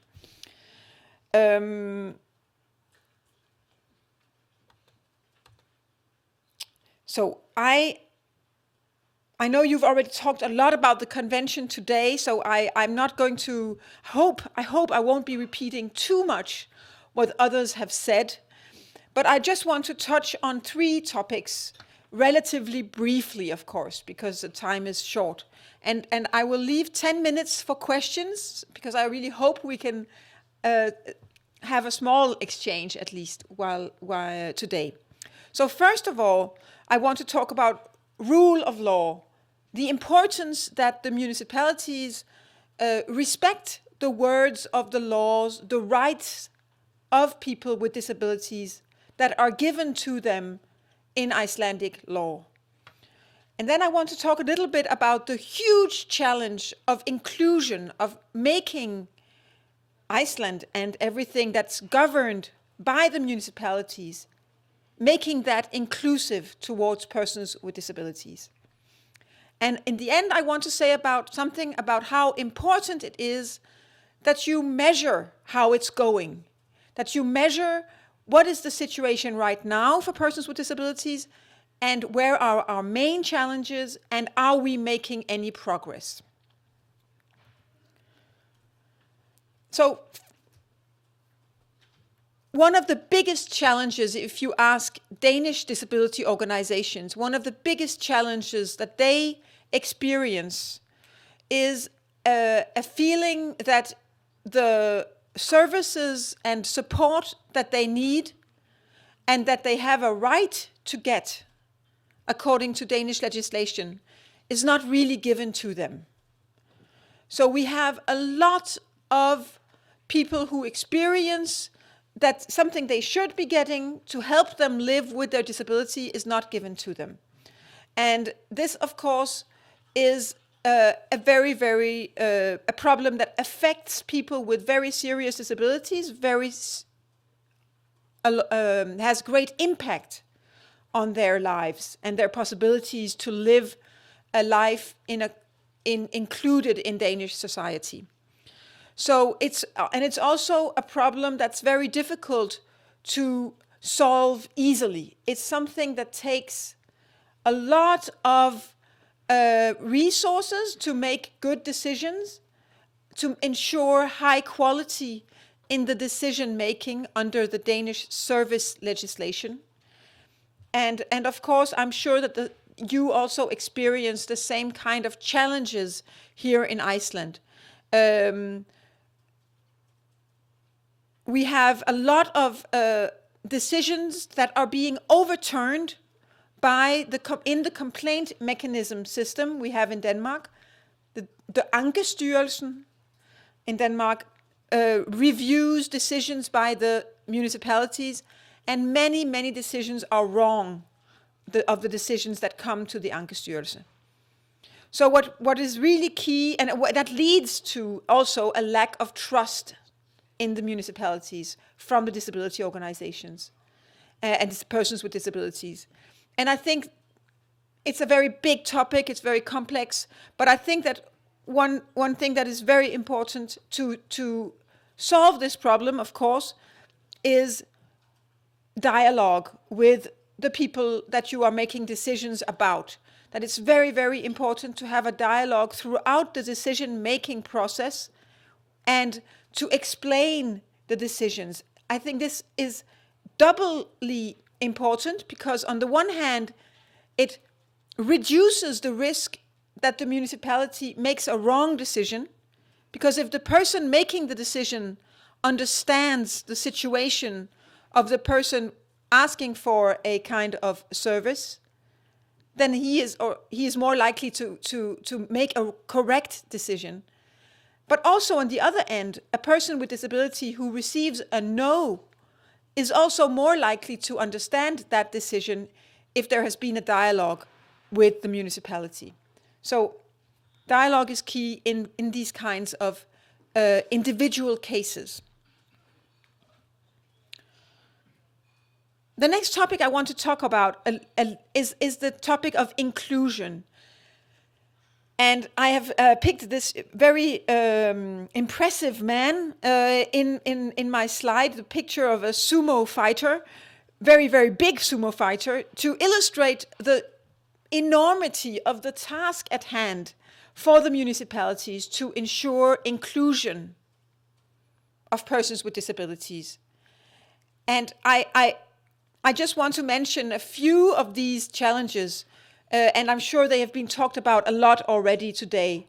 But the whole idea of the Convention on the Rights of Persons with Disabilities is to reduce the need of persons with disabilities for individual support, to make it not necessary to receive help in daily life and to become independent and to be able to lead an independent life. That's the goal of the convention, but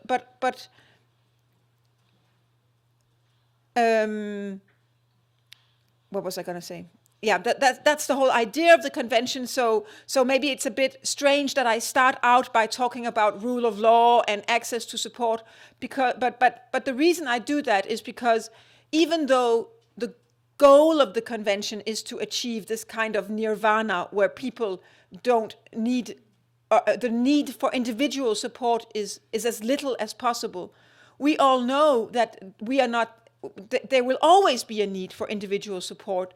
A lot of people with disabilities will always need individual support. And also our societies are far from being inclusive today. So we know that this is something we need a lot of still. But of course, the municipalities and other authorities have to focus on the great task of making society inclusive. And that is, for example, in relation to schools, a very big task to go from exclusion of children with disabilities to inclusion. And it's creating a new normal, which makes it so difficult, because it's not about resources to help one child have a good time in class. It's about making the whole teaching setting, the whole way that we teach in schools different so that more children can be a part of that way that we teach, and to teach the children about diversity and to show them the strength and the normality of diversity. And that's a huge, huge task, and it's not something that is done one day to the other. It's something that takes a lot of rewiring of the teachers and the parents and the managements of the schools, and in the end, it's something that will benefit the children.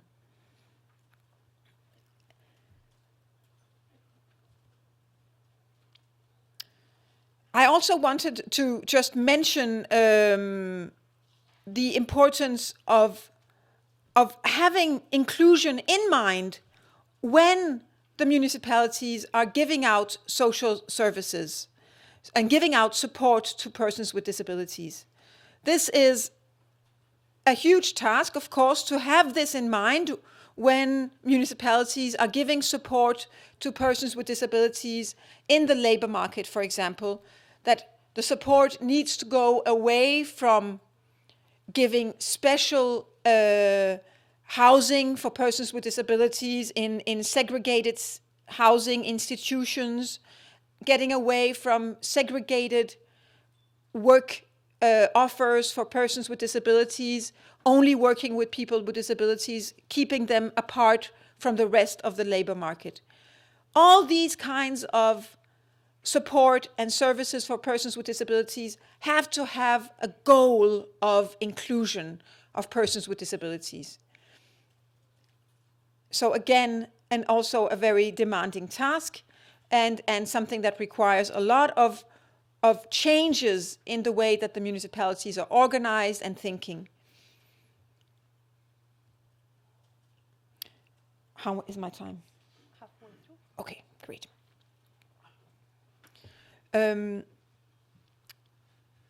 So if I leave you with three things today, the first one I would like to leave you with is the idea and the importance of inclusion in everything that the municipality does.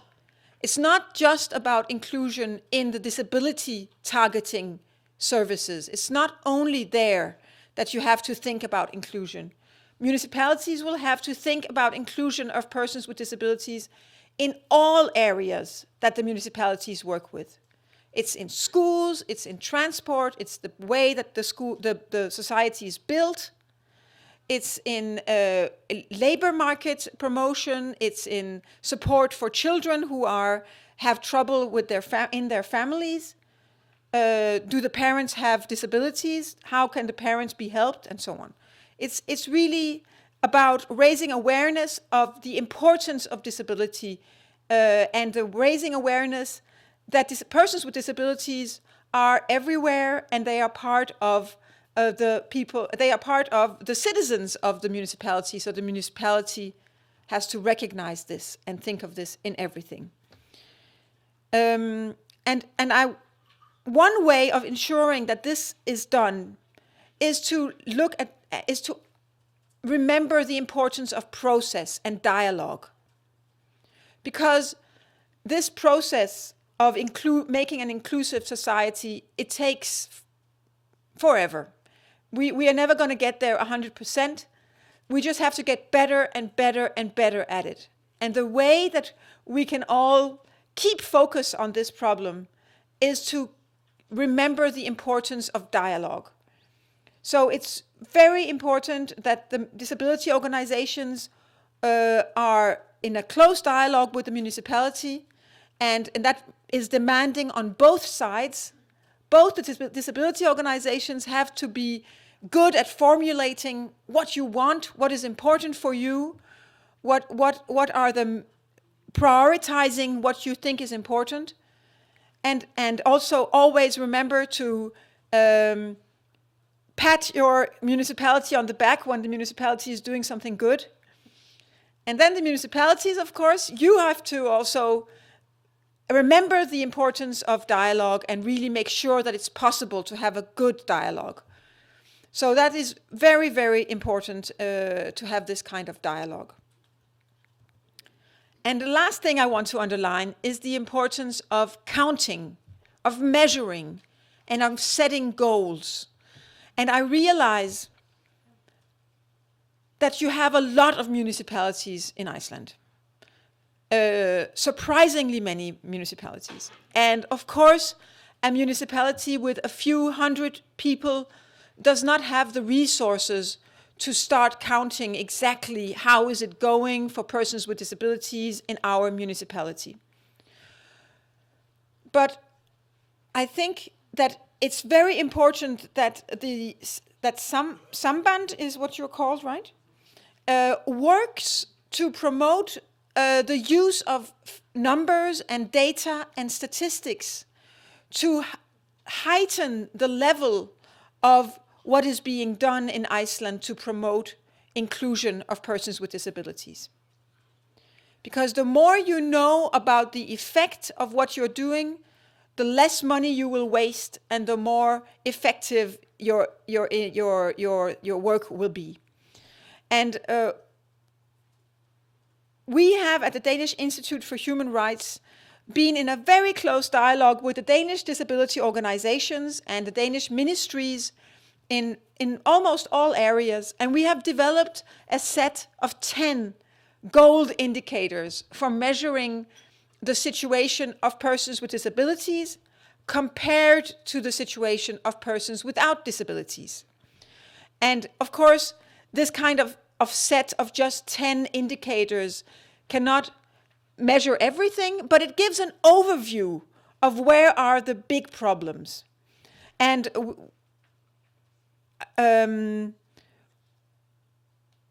I will just mention in a couple of minutes some of the indicators that you could use that are very relevant from a municipal perspective. But before I go on doing that, I would just like to read what's on the slide, which I think is very telling and very true. And that is, if you don't count it, it doesn't count. So I think that is very, very true, especially in our societies right now, where there is so much focus on economy and efficiency. It's really, really important to count how are the lives of persons with disabilities.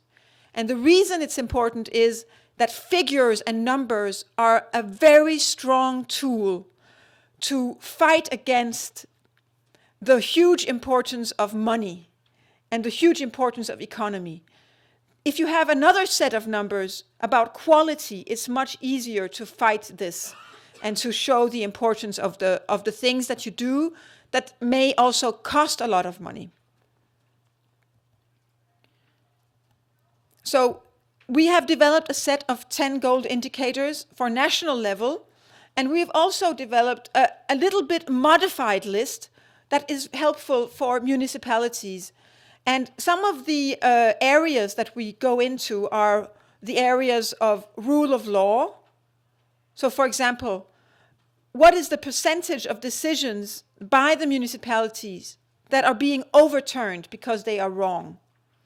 If there is a very high percentage of cases being overturned, then you have an indication that there may be a problem of quality in the decision making.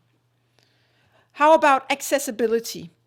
What is the experience of persons with disabilities and persons without disabilities in relation to access to municipal websites and buildings and transportation? And another indicator that we have is the indicator which I think is very interesting and telling. And it's an indicator where you ask people with disabilities and without disabilities whether they feel they have a high degree of influence over their own lives. And we have just received the figures for Denmark on these indicators. And the indicators show that there is a very big difference for persons with disabilities and without disabilities in relation to this indicator, whether people feel that they have a high degree of influence over their own lives. And I think that is a very interesting finding. And there are a lot of other indicators on education, on health, on rate of employment, political participation, and poverty or standard of living, psychiatry, access to treatment, and discrimination. So lots of different indicators that I hope you can find interesting and inspiring for your work, that I really hope can be, that you will get figures to support your work.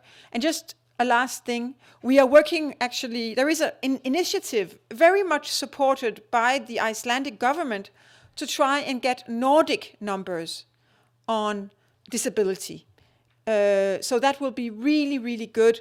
When we get this kind of Nordic numbers, we can show and we can start discussing how come Sweden is twice as good as Denmark in getting people with disability and reduced working capacity in employment. Twice as good. 50% of them are in employment in Sweden, only 25% in Denmark. How come? So it's very important with numbers, it's very important with comparison also between municipalities, if you can, and between countries. So thank you very much. Just a conclusion, disability is relevant to all areas of the municipal work, and dialogue is key, both at the individual level when you're making decisions about a person, but also on policy level. And start measuring what you do. It's really, really important. Thank you.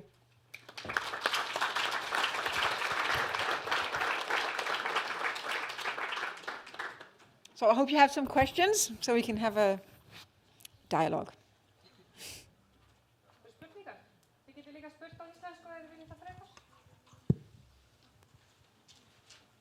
Is it possible to ask in Icelandic? And yeah, great. Great.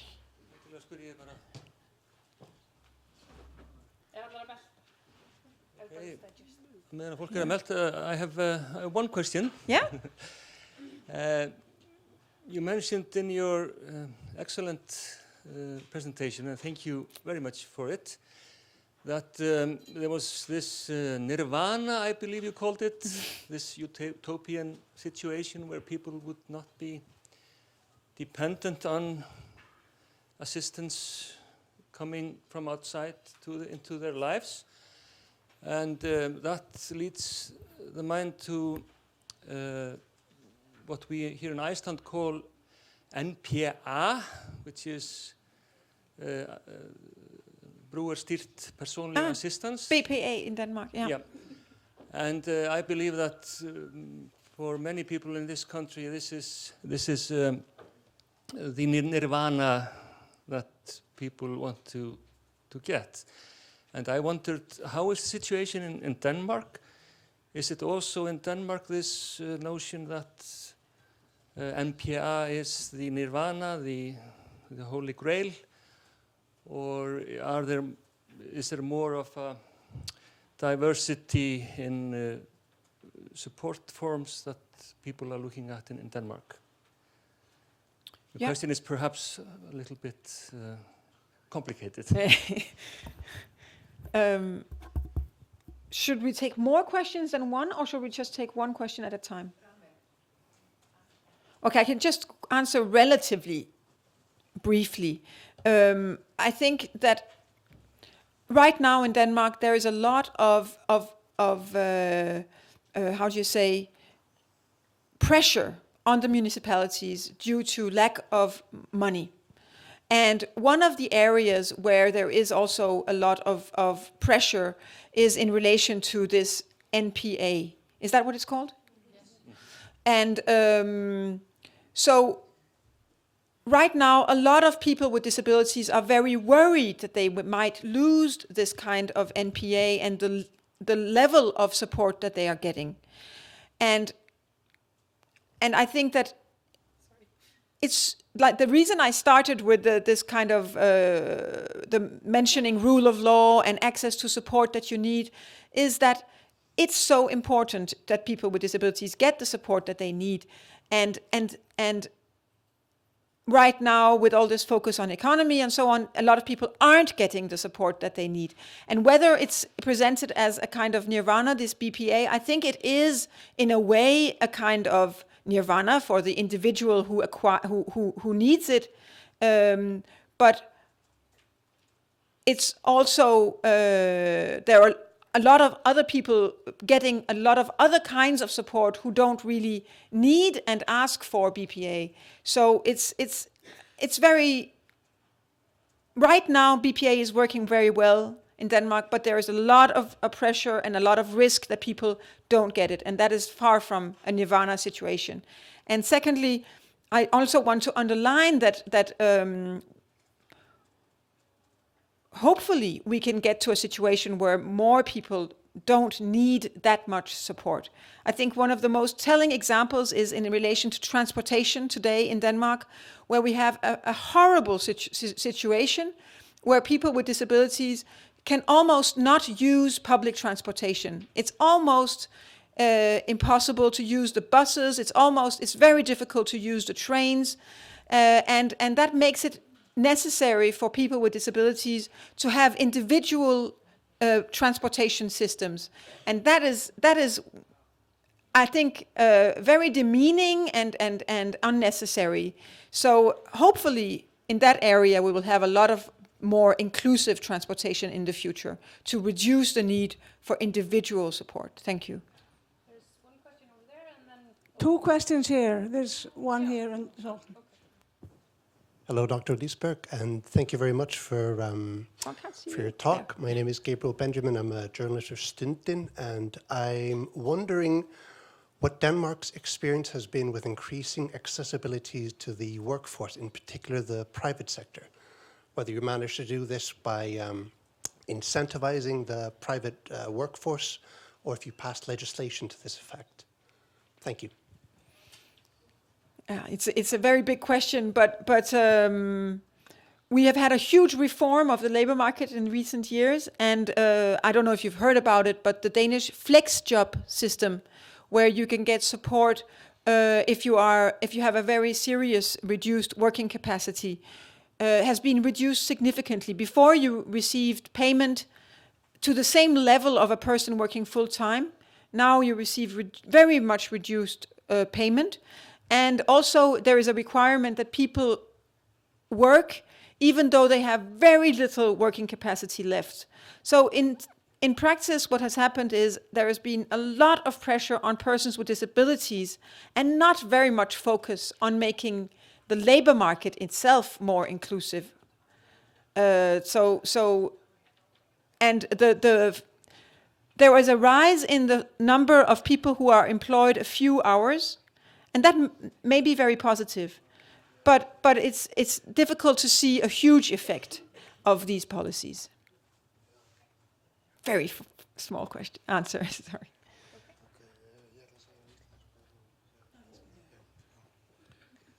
We have one question in Icelandic and I'll translate. Já, takk fyrir þetta frábæra erindi. Ég með spurningu hvernig með NPA fær fatlað fólk í Danmörku NPA þjónustu og hver stefna sveitarfélaga í Danmörku varðandi fatlaða með sjálfstæða búsetu búa alveg sér. Já, takk. Actually, Auki is asking, he thanks you for your presentation, and then he's interested in knowing if people with intellectual disabilities have equal access to personal assistance, user-led personal assistance. And the policies that municipalities have around personal assistance for this group of disabled people. That is a very, very good question, because actually he also asks the kind of support they have to live independently. Yeah. Thank you for this very good question. Danish BPA means brugerstyret personlig assistance, and brugerstyret is so it's managed by the person with disability himself or herself, and in practice that means that people with intellectual disabilities don't get this kind of BPA, and a lot of people with intellectual disabilities are in Denmark now living in institutionalized settings, in very big housing,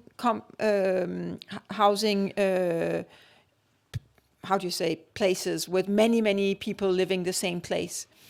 And it's a very big challenge to change this.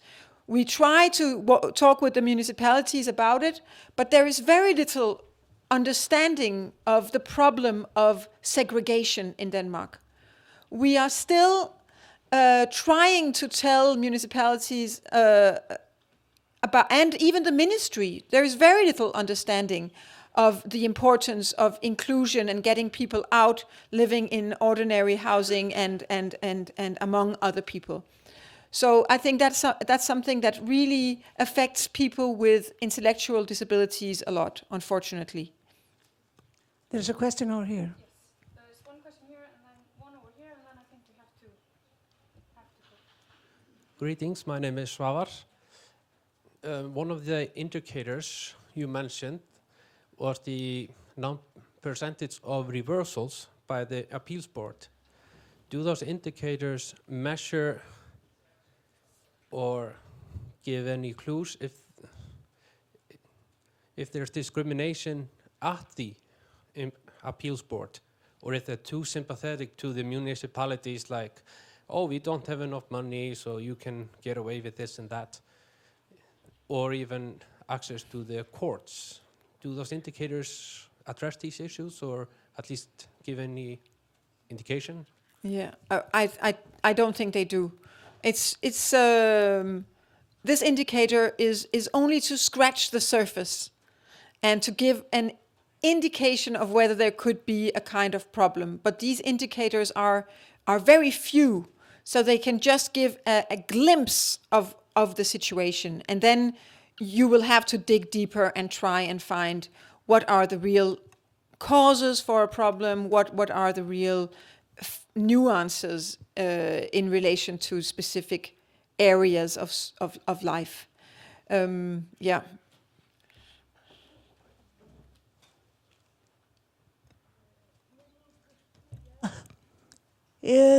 Synd svona, ég sendiherra fyrir falla fólk hérna í Íslandi, svona sendiherraverkefni í Danmörku.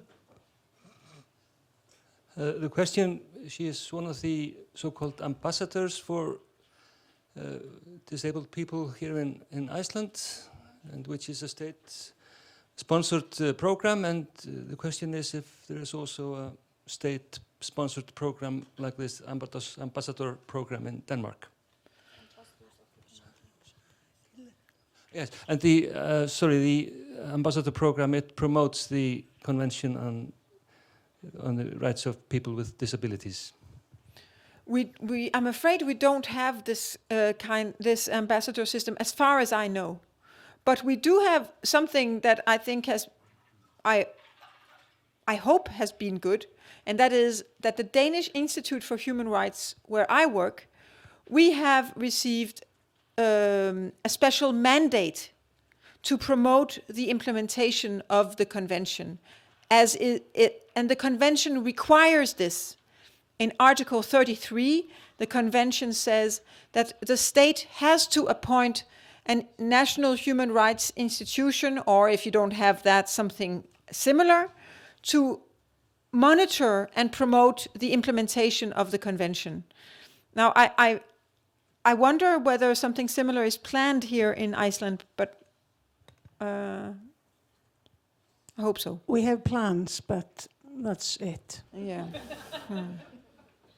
Okay, then I think we Thank you so much.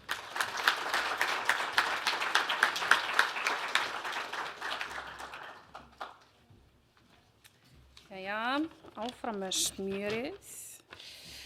Þá erum við komin að síðasta erindi dagsins og það er hann Auðun Freyr Ingvarsson, hann er framkvæmdastjóri Félagsbústaða HF sem ætlar að skoða með okkur sáttmálann og hvernig hann getur verið gátlisti og aðgerðaplan. Ég er alveg brjálæðislega spennt fyrir þessum 10 mínútum. Við þurfum að skipta tölvu þannig að fá ykkur kaffsopa.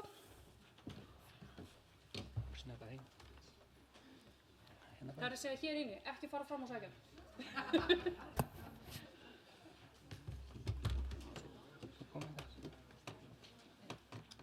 Já, ok. Herru, 10 mínútur. Það er að vera það svolítið tværið. Það ertu bara...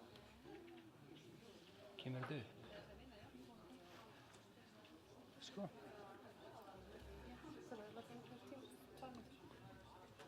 Já, já.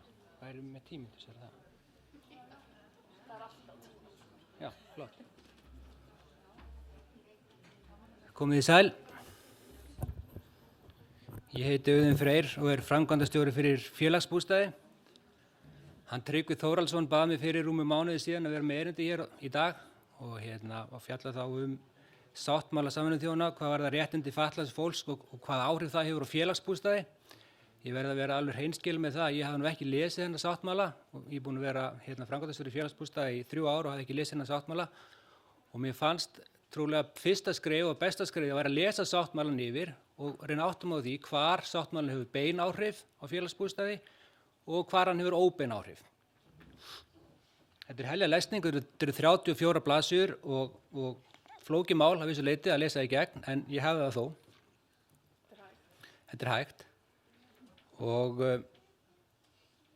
þannig að fyrst ætla ég aðeins að kynna Félagsbústaði en það er félag, það er sem sagt hlutafélag í eigu Reykjavíkurborgar. Við eigum og rekum ca. 2400 eignir og það eru þá 2500 leigueiningar sem við rekum.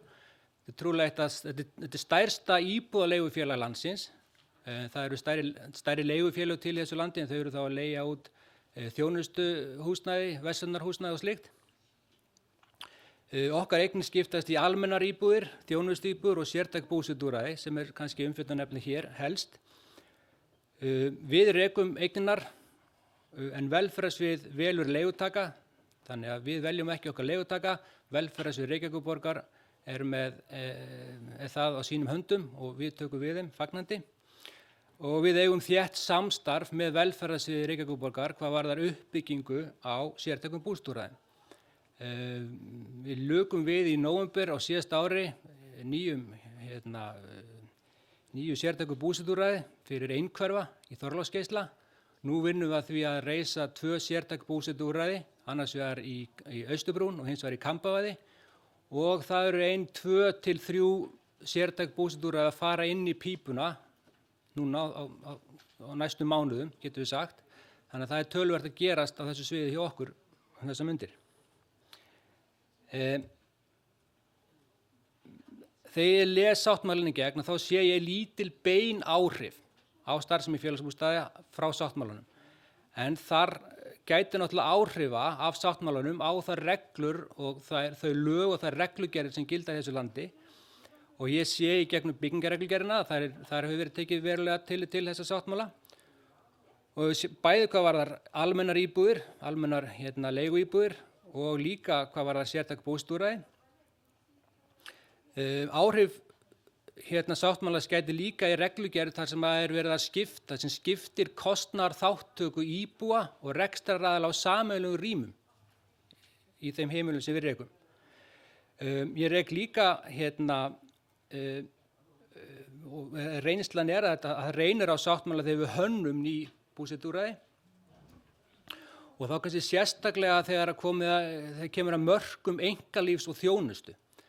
Og þegar við á hönnunarfundum í tengslu við Austurbrún og Kambavad, að þá er þetta heilmikið atriði að hvernig aðgengi að íbúðunum var hannað, þannig að fólki sem í þeim byggi fyndist ekki að það væri tryggt að ef hurðinu væri lokað og þegar þjónusta kemur inn til þeirra, að það væri ekki að vaða beint inn á þau svona í miðjum í miðju erli dagsins. Þannig að einkalífið væri, að físísk hönnun væri þannig útfærð að þó að þjónustan ætti að vera góð og trygg, að tillit væri tekið til einkalífs viðkomandi einstaklinga. Og það getur verið svolítið flókið þegar að vera að samtvinna þetta tvennt, þar að segja að varðveita einkalífið og jafnframt veita góða þjónustu. Þegar að sértækt búsetuúrræði hannað, það eru 3 faktorar sem við erum að hanna fyrir. Í fyrsta lagi erum við að hanna fyrir þá sem búa í sértæku búsetuúrræði, í öðru lagi erum við að hanna fyrir þá sem að vinna á þessum stað. Til að mynda í Þorláksgeisla, þar vinna einu 25 starfsmenn, það þarf að manna vaktir alla sólarhringi, að vinna 25 starfsmenn á heimili sem að búa 5 einstaklingar, þannig við erum ekki síður að hanna vinnustað heldur en heimili.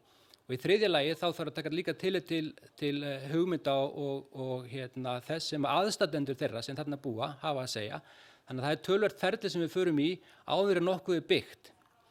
Og ég held okkur hafi tekist þokkalega til þessa allavega með þau 3 úrræði sem ég hef komið að standa þeirri vinnu.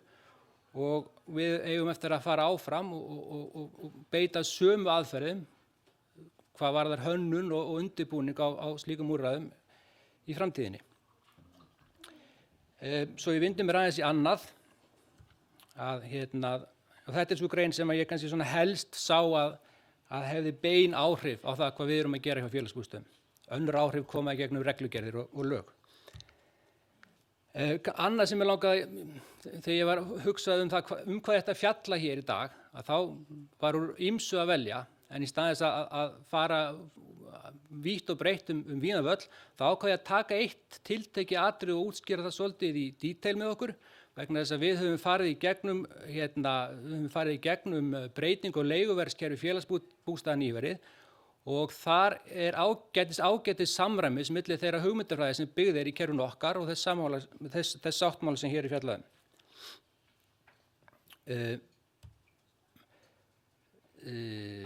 Þegar að leiguverðskerfi félagsbústaða var endurskilgreint núna, það tók gildi í febrúar á þessu ári, að þá var Reykjavík skipt upp í 4 leigusvæði.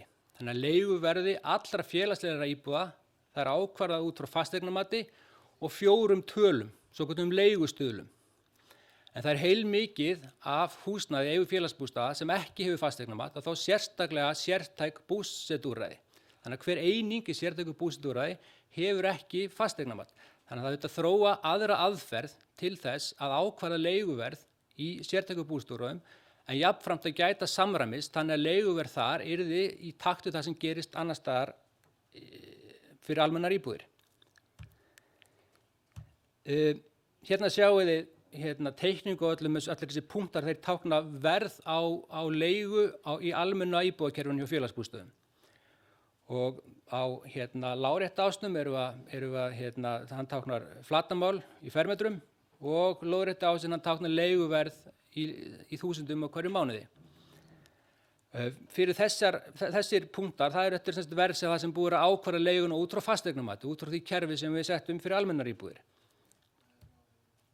En til þess að yfirfæra og verðleggja sértæk búsetuúrræði á sama hátt og gert fyrir almennar íbúðir, að þá er dregin lína í gegnum þetta safn. Þetta er svona ákveðin statistísk nálgun, og leiguverð þar með ákvarðað út frá stærð hvers úrræðis.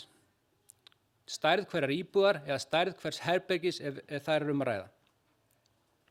Þannig að sjá þetta, það er svolítið athyglisverð staðreynd í þessu er það að íbúð sem hefur ekkert flatamál, þar að segja, hún er 0 fermetrar, og hún hefur leiguverð ca. 40.000 krónur á mánuði.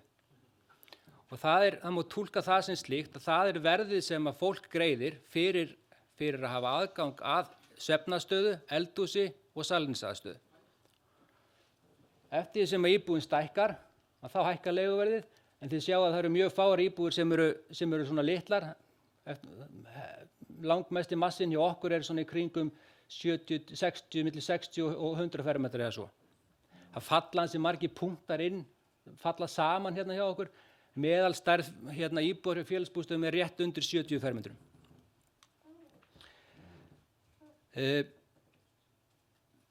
Það er ofta ekki einfalt að gæta jafnræðis, en það er þó markmiðið með þessu líkani sem við gerum. Og til þess að koma þessu inn í og fylgja þeim lögum og reglum sem gildi í þessu landi, að þá þurftum við að skilgreina hver á að greiða hvað í leiguverði í hverju heimili. Og það eru rauninni 2 tilfelli sem komu upp, annars vegar að ræða heimili þar sem eru leigð út herbergi og hins vegar tilfelli þar sem leigðar eru út heilar íbúðir. Og til þess að gera þetta nú allt rétt og vel, að þá eiginlega bjuggum við til okkar eigið forrit hjá félagsbústöðum til þess að halda utan um þetta, því þetta eru mörg heimili sem við höldum utan um og margir útreikningar sem þurfa að eiga sér stað. En í grófum dráttum þetta svona, að ef við að ræða búsetuúrræði með herbergjum, þá þetta einhver herbergi þar sem íbúar búa í, en til viðbótar eru rými sem eru nýtt undir þjónustu fyrir viðkomandi íbúa. Því til viðbótar geta verið rými sem nýtast undir rekstur og svo getur verið þarna að ræða sameign, og þá á sérstaklega við þegar herbergja heimili að ræða. Milli félagsbústaða og velferðarsviðs Reykjavíkurborgar gildir ákveðin samningur. Félagsbústaðir af einu tekjur félagsins eru leigutekjur af leigutökum, þannig að við þurfum að sjá fram á að geta rekið á sjálfbæran hátt hvert heimili. Þannig til viðbótar við öllu þessu skilgreint eitthvað sem heitir jöfnun, og það þá heildarleigan sem að félagsbústaðir þurfa að fá til þess að geta rekið viðkomandi heimili á sjálfbæran hátt. Og þetta verður ekkert einfaldara þegar ég fer í útreikningana á þessu, og ég held að ég treysti ykkur til þess átt ykkur á því að þetta flókið mál, og fyrir hvert heimili þá rauninni haldið utan um fjölda náttúrulega íbúa, fjölda starfsmanna og það sérstaklega flókið þegar kemur að því að deila út kostnaði vegna sameignar. En þetta telur okkur þó hafa náð að gera, og erum faktisk með gagnagrunni yfir hvert einasta heimil, þar sem búið að deila hver einasta heimil upp í rými og búið að flokka rýmin og reikna út leiguverði sem hverjum og einum ber að greiða. Svipað kerfi höfum við þróað fyrir sértæk búsetuúrræði með íbúðum, og þetta faktist aðferðafræði og útrenningar sem við erum tilbúin að deila með hverjum sem og ef að önnur sveitarfélög hafa áhuga að kynna sér hvað við höfum gert, hvað þetta varðar, þá velkomið að deila því með öðrum.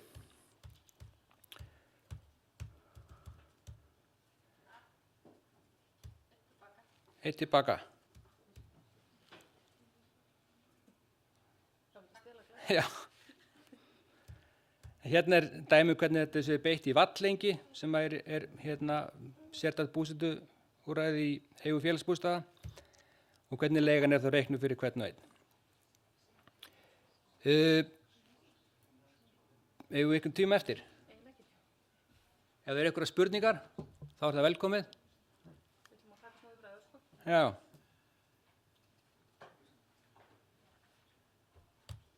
Annars hefði ég mikinn áhuga að ræða stofnframlög frá ríki og sveitarfélagi og hvernig þið staðin á því.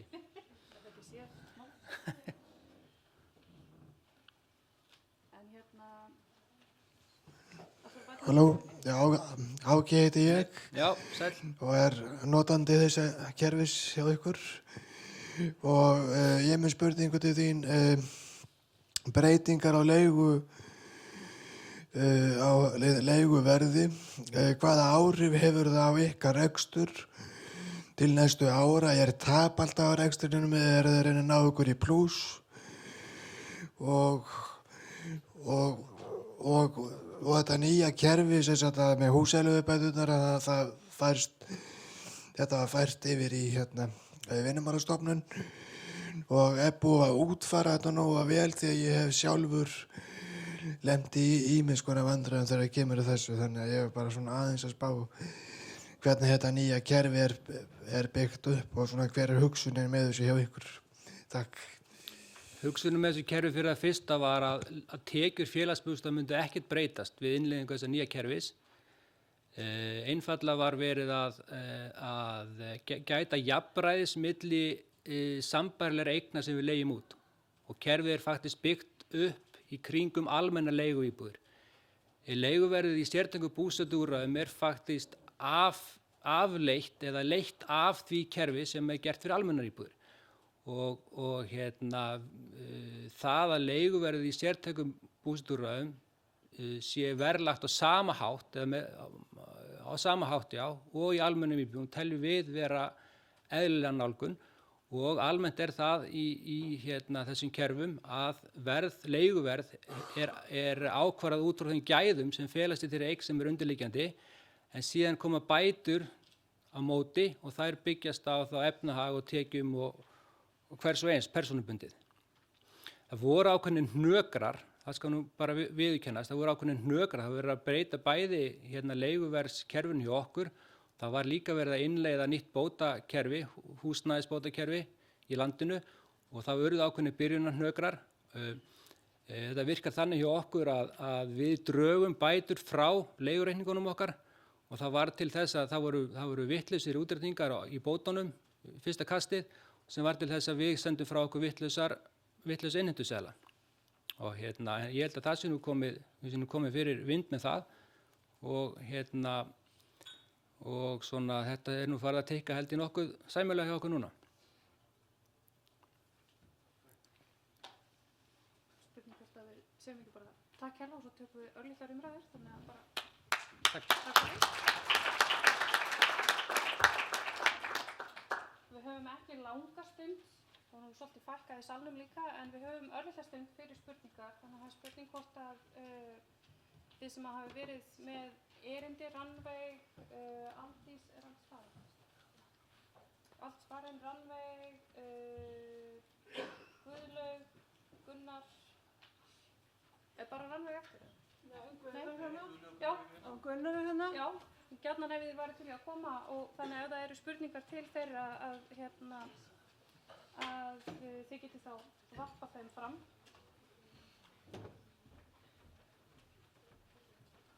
Við erum næstu því áætlun, það tekið eftir þessu.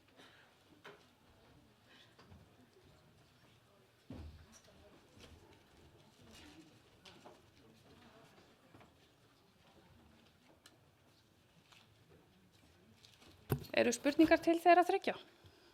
Eða eitthvað sem þið viljið leggja í púkið, það þarf ekki að vera spurning til þeirra, það má vera hugleiðing líka. Einleiki umræðu dagsins. Já, Ragnar Gunnar.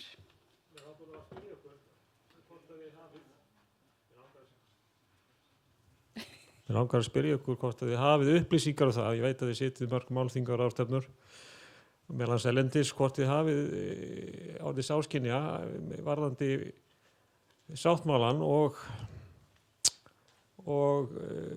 þjónustu sveitarfélaga í nágrannalöndunum eða í Evrópu, Bretlandi. Hvernig þessi mál hafa gengið fyrir sig þar? Eru við mikið öðruvísi eða hvernig hefur þetta gengið fyrir sig?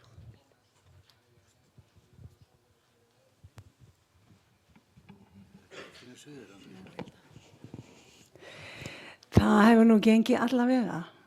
Eins og kom fram hjá henni Maríu, það var mjög víða í Evrópu, sérstaklega í Austur-Evrópulöndum, geysilega mikið af stórum stofnunum sem að fólk að berjast við að leggja niður og þróa eitthvað annað í staðinn, og þá verða það nú oft bara litla stofnanir í staðinn, og þannig að það hefur nú ekki gengið mjög vel á öllum sviðum að innleiða sáttmálann. Og sumstaðar hefur orðið bakslag, eins og til dæmis í Svíþjóð, sem var nú svona að mörgu leyti svona hið gullna viðmið margra, sérstaklega varðandi notendastýrða persónulega aðstoð og ýmislegt, en þar hefur orðið svolítið bakslag og hafa ekki orðið lagabreytingar, heldur hefur orðið bakslag þannig að lögin hafa verið tekin og endur túlkuð hvað eru grundvallar þarfir fólks og þrengt mjög mikið, en annar staðar hafa orðið jákvæðar breytingar og verið að þróa. Sérstaklega finnst mér áhersla á þær greinar sem eru númer 12 og 19 í sáttmálanum sjálfsákvörðunarrétt og möguleika til að stýra eigin lífi og fá aðstoð og stuðning við að taka ákvarðanir ef að fólk á erfitt með að taka flóknar ákvarðanir, sem eru þetta bara eins og við öll leitum ráðgjafar hjá einhverjum eða stöndum frammi fyrir erfiðum ákvörðunum. En það sem sagt, það ákvæði að taka ekki fram fyrir hendurnar á fólki og skipa þeim sko talsmann og lögráðamann, heldur að styðja fólk til sjálfsákvörðunar og eins það að skapa fólki möguleika að lifa sjálfstæðu lífi og fá stuðning til þess og fólk hafi meiri stjórn í lífi.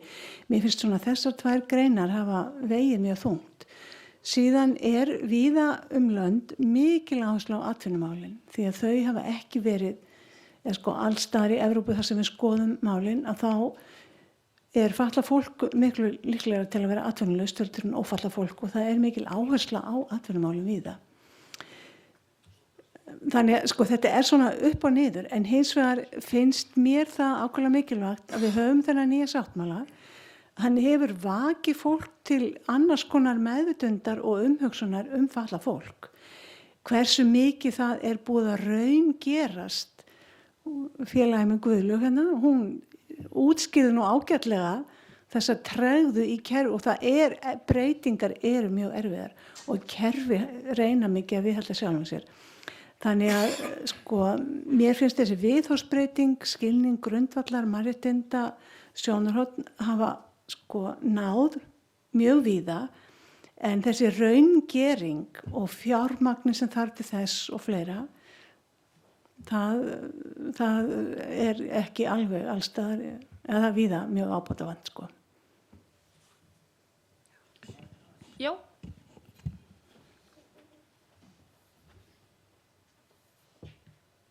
Já, góðan dag, ég heiti Karl Björnsson og þakka nú kærlega fyrir þessar ráðstefnur fróðleg, en ég fór að hugsa þegar var að tala áðan að skilgreiningin á þeim fólksfjölda sem að sáttmálega til væri 10% og jafnvel 15%.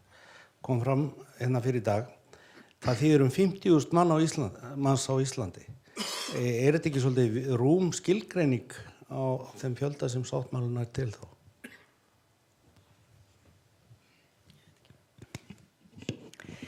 Sáttmálinn, hann inniheldur mjög víða og opna skilgreiningu á því hverju teljast til fatlaðs fólks og það mjög stór hópur sem telst til fatlaðs fólks samkvæmt sáttmálanum. Það ekki þar með sagt að allt fatlað fólk þurfi mjög sérhæfða þjónustu eða hafi mjög miklar stuðningsþarfir.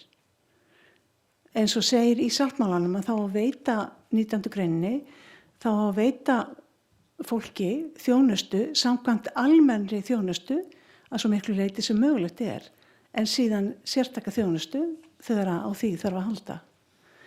En hann nær til mjög víðs hóps og það engin endanleg skilgreining í sáttmálanum heldur segir að fötlun sé hugtak sem þróast og breytist og að til fatlaðs fólks segir 1. grein teljast meðal annars og það talin upp mjög víður hópur. Ég langar bara aðeins að bæta við, kannski í framhaldi af erindi hérna, heitir hún María sem kom frá Danmörku.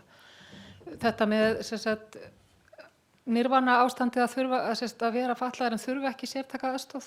Að við erum væntanlega að horfa báða hópana þarna sem eru sagt, og þá náttúrulega hjá sveitarfélögunum, þá annars vegar bara að almenna þjónustan sé hugsuð fyrir alla og síðan þá hvað það sem til viðbótar og þegar við betur svo við stöndum okkur í að laga hvort sem skólakerfi eða húsnæðiskerfi eða annað þá ætti, þannig að þetta örugglega hreyfanleg starfskópar í eðli sínu.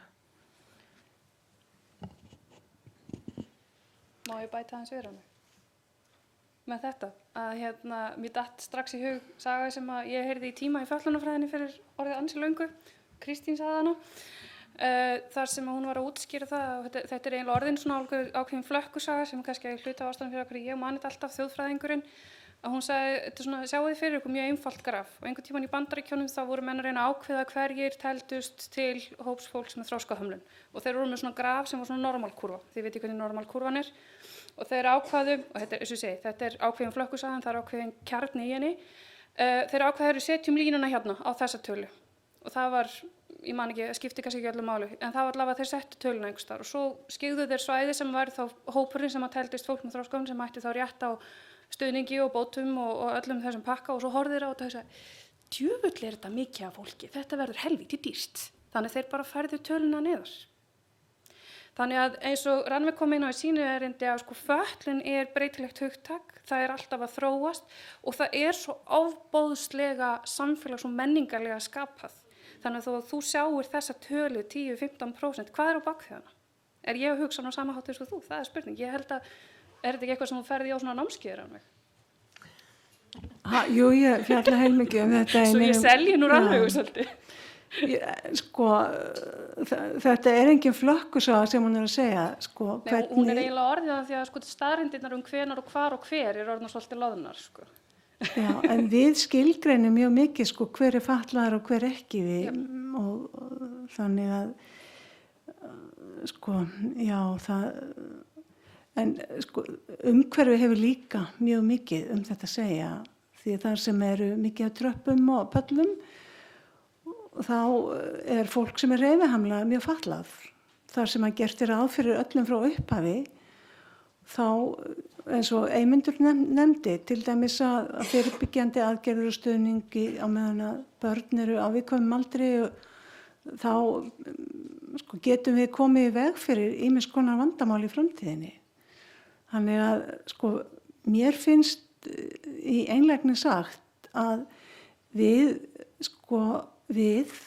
gerum okkur ekki grein fyrir því hver við erum og við tökum ekki mið af þeim fjölbreytileika sem að finna og við höfum hannað samfélagi fyrir ákveðin hóp og aðrir eru útskúfaðir og það skapar mikið af vandamálum sem við köllum fötlun.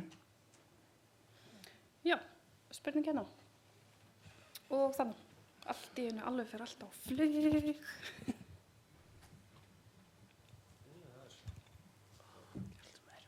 Halló, Svavar hér aftur. Já, það alltaf þannig að lög og reglugerðir, það alltaf það sem aðalega að skoða hvort það samræmist sáttmálanum. En nú ég mynd forvitin hvort að sveitarfélögin séu að skoða verklagi sitt. Það að segja það sem þau, já, hvernig þau framkvæma hlutina.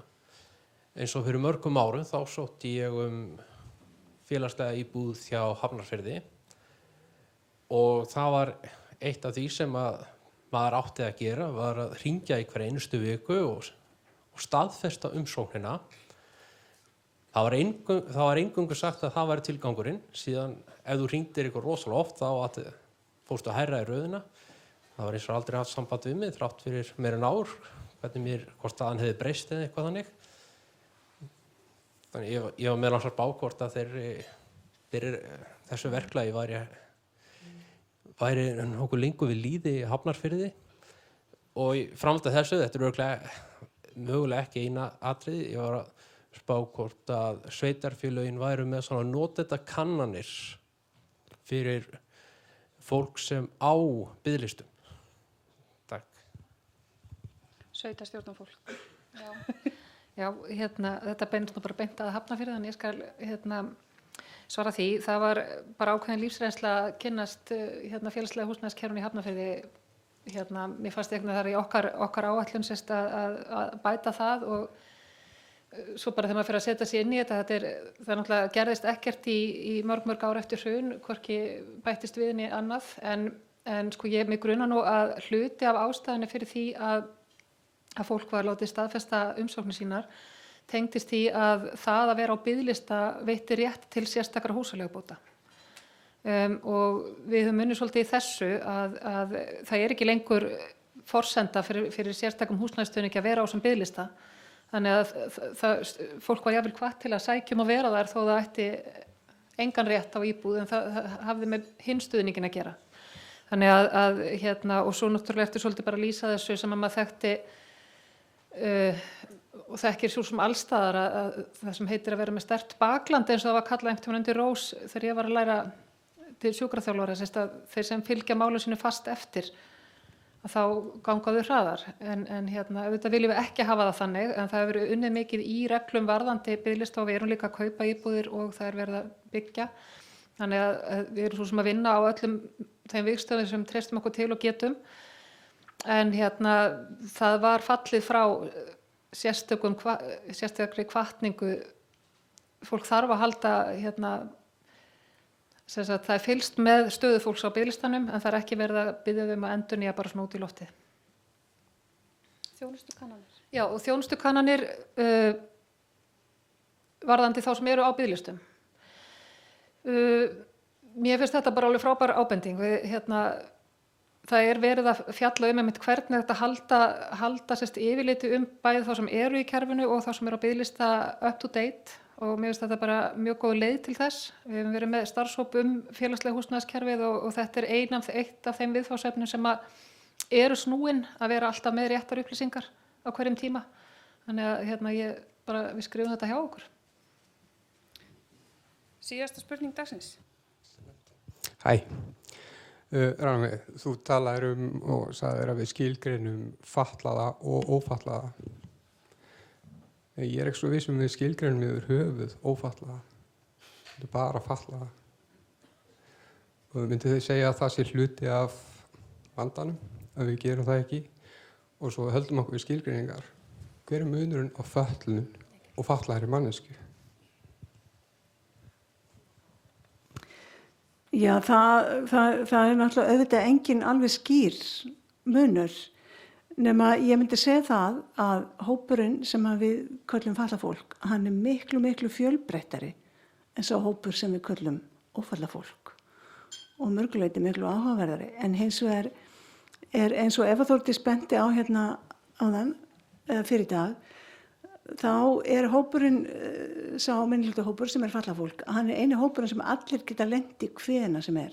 Ef ég hryn út af pallinum, ef ég langveik og fleira, það geta allir eignast fatlað barn, þannig að það í raun og veru í persónlegur hagur okkur allra að við gerum ráð fyrir öllum og sinnum öllum vel, því að það bara tímaspursmál hvenær við þurfum á stuðningi samfélags að halda.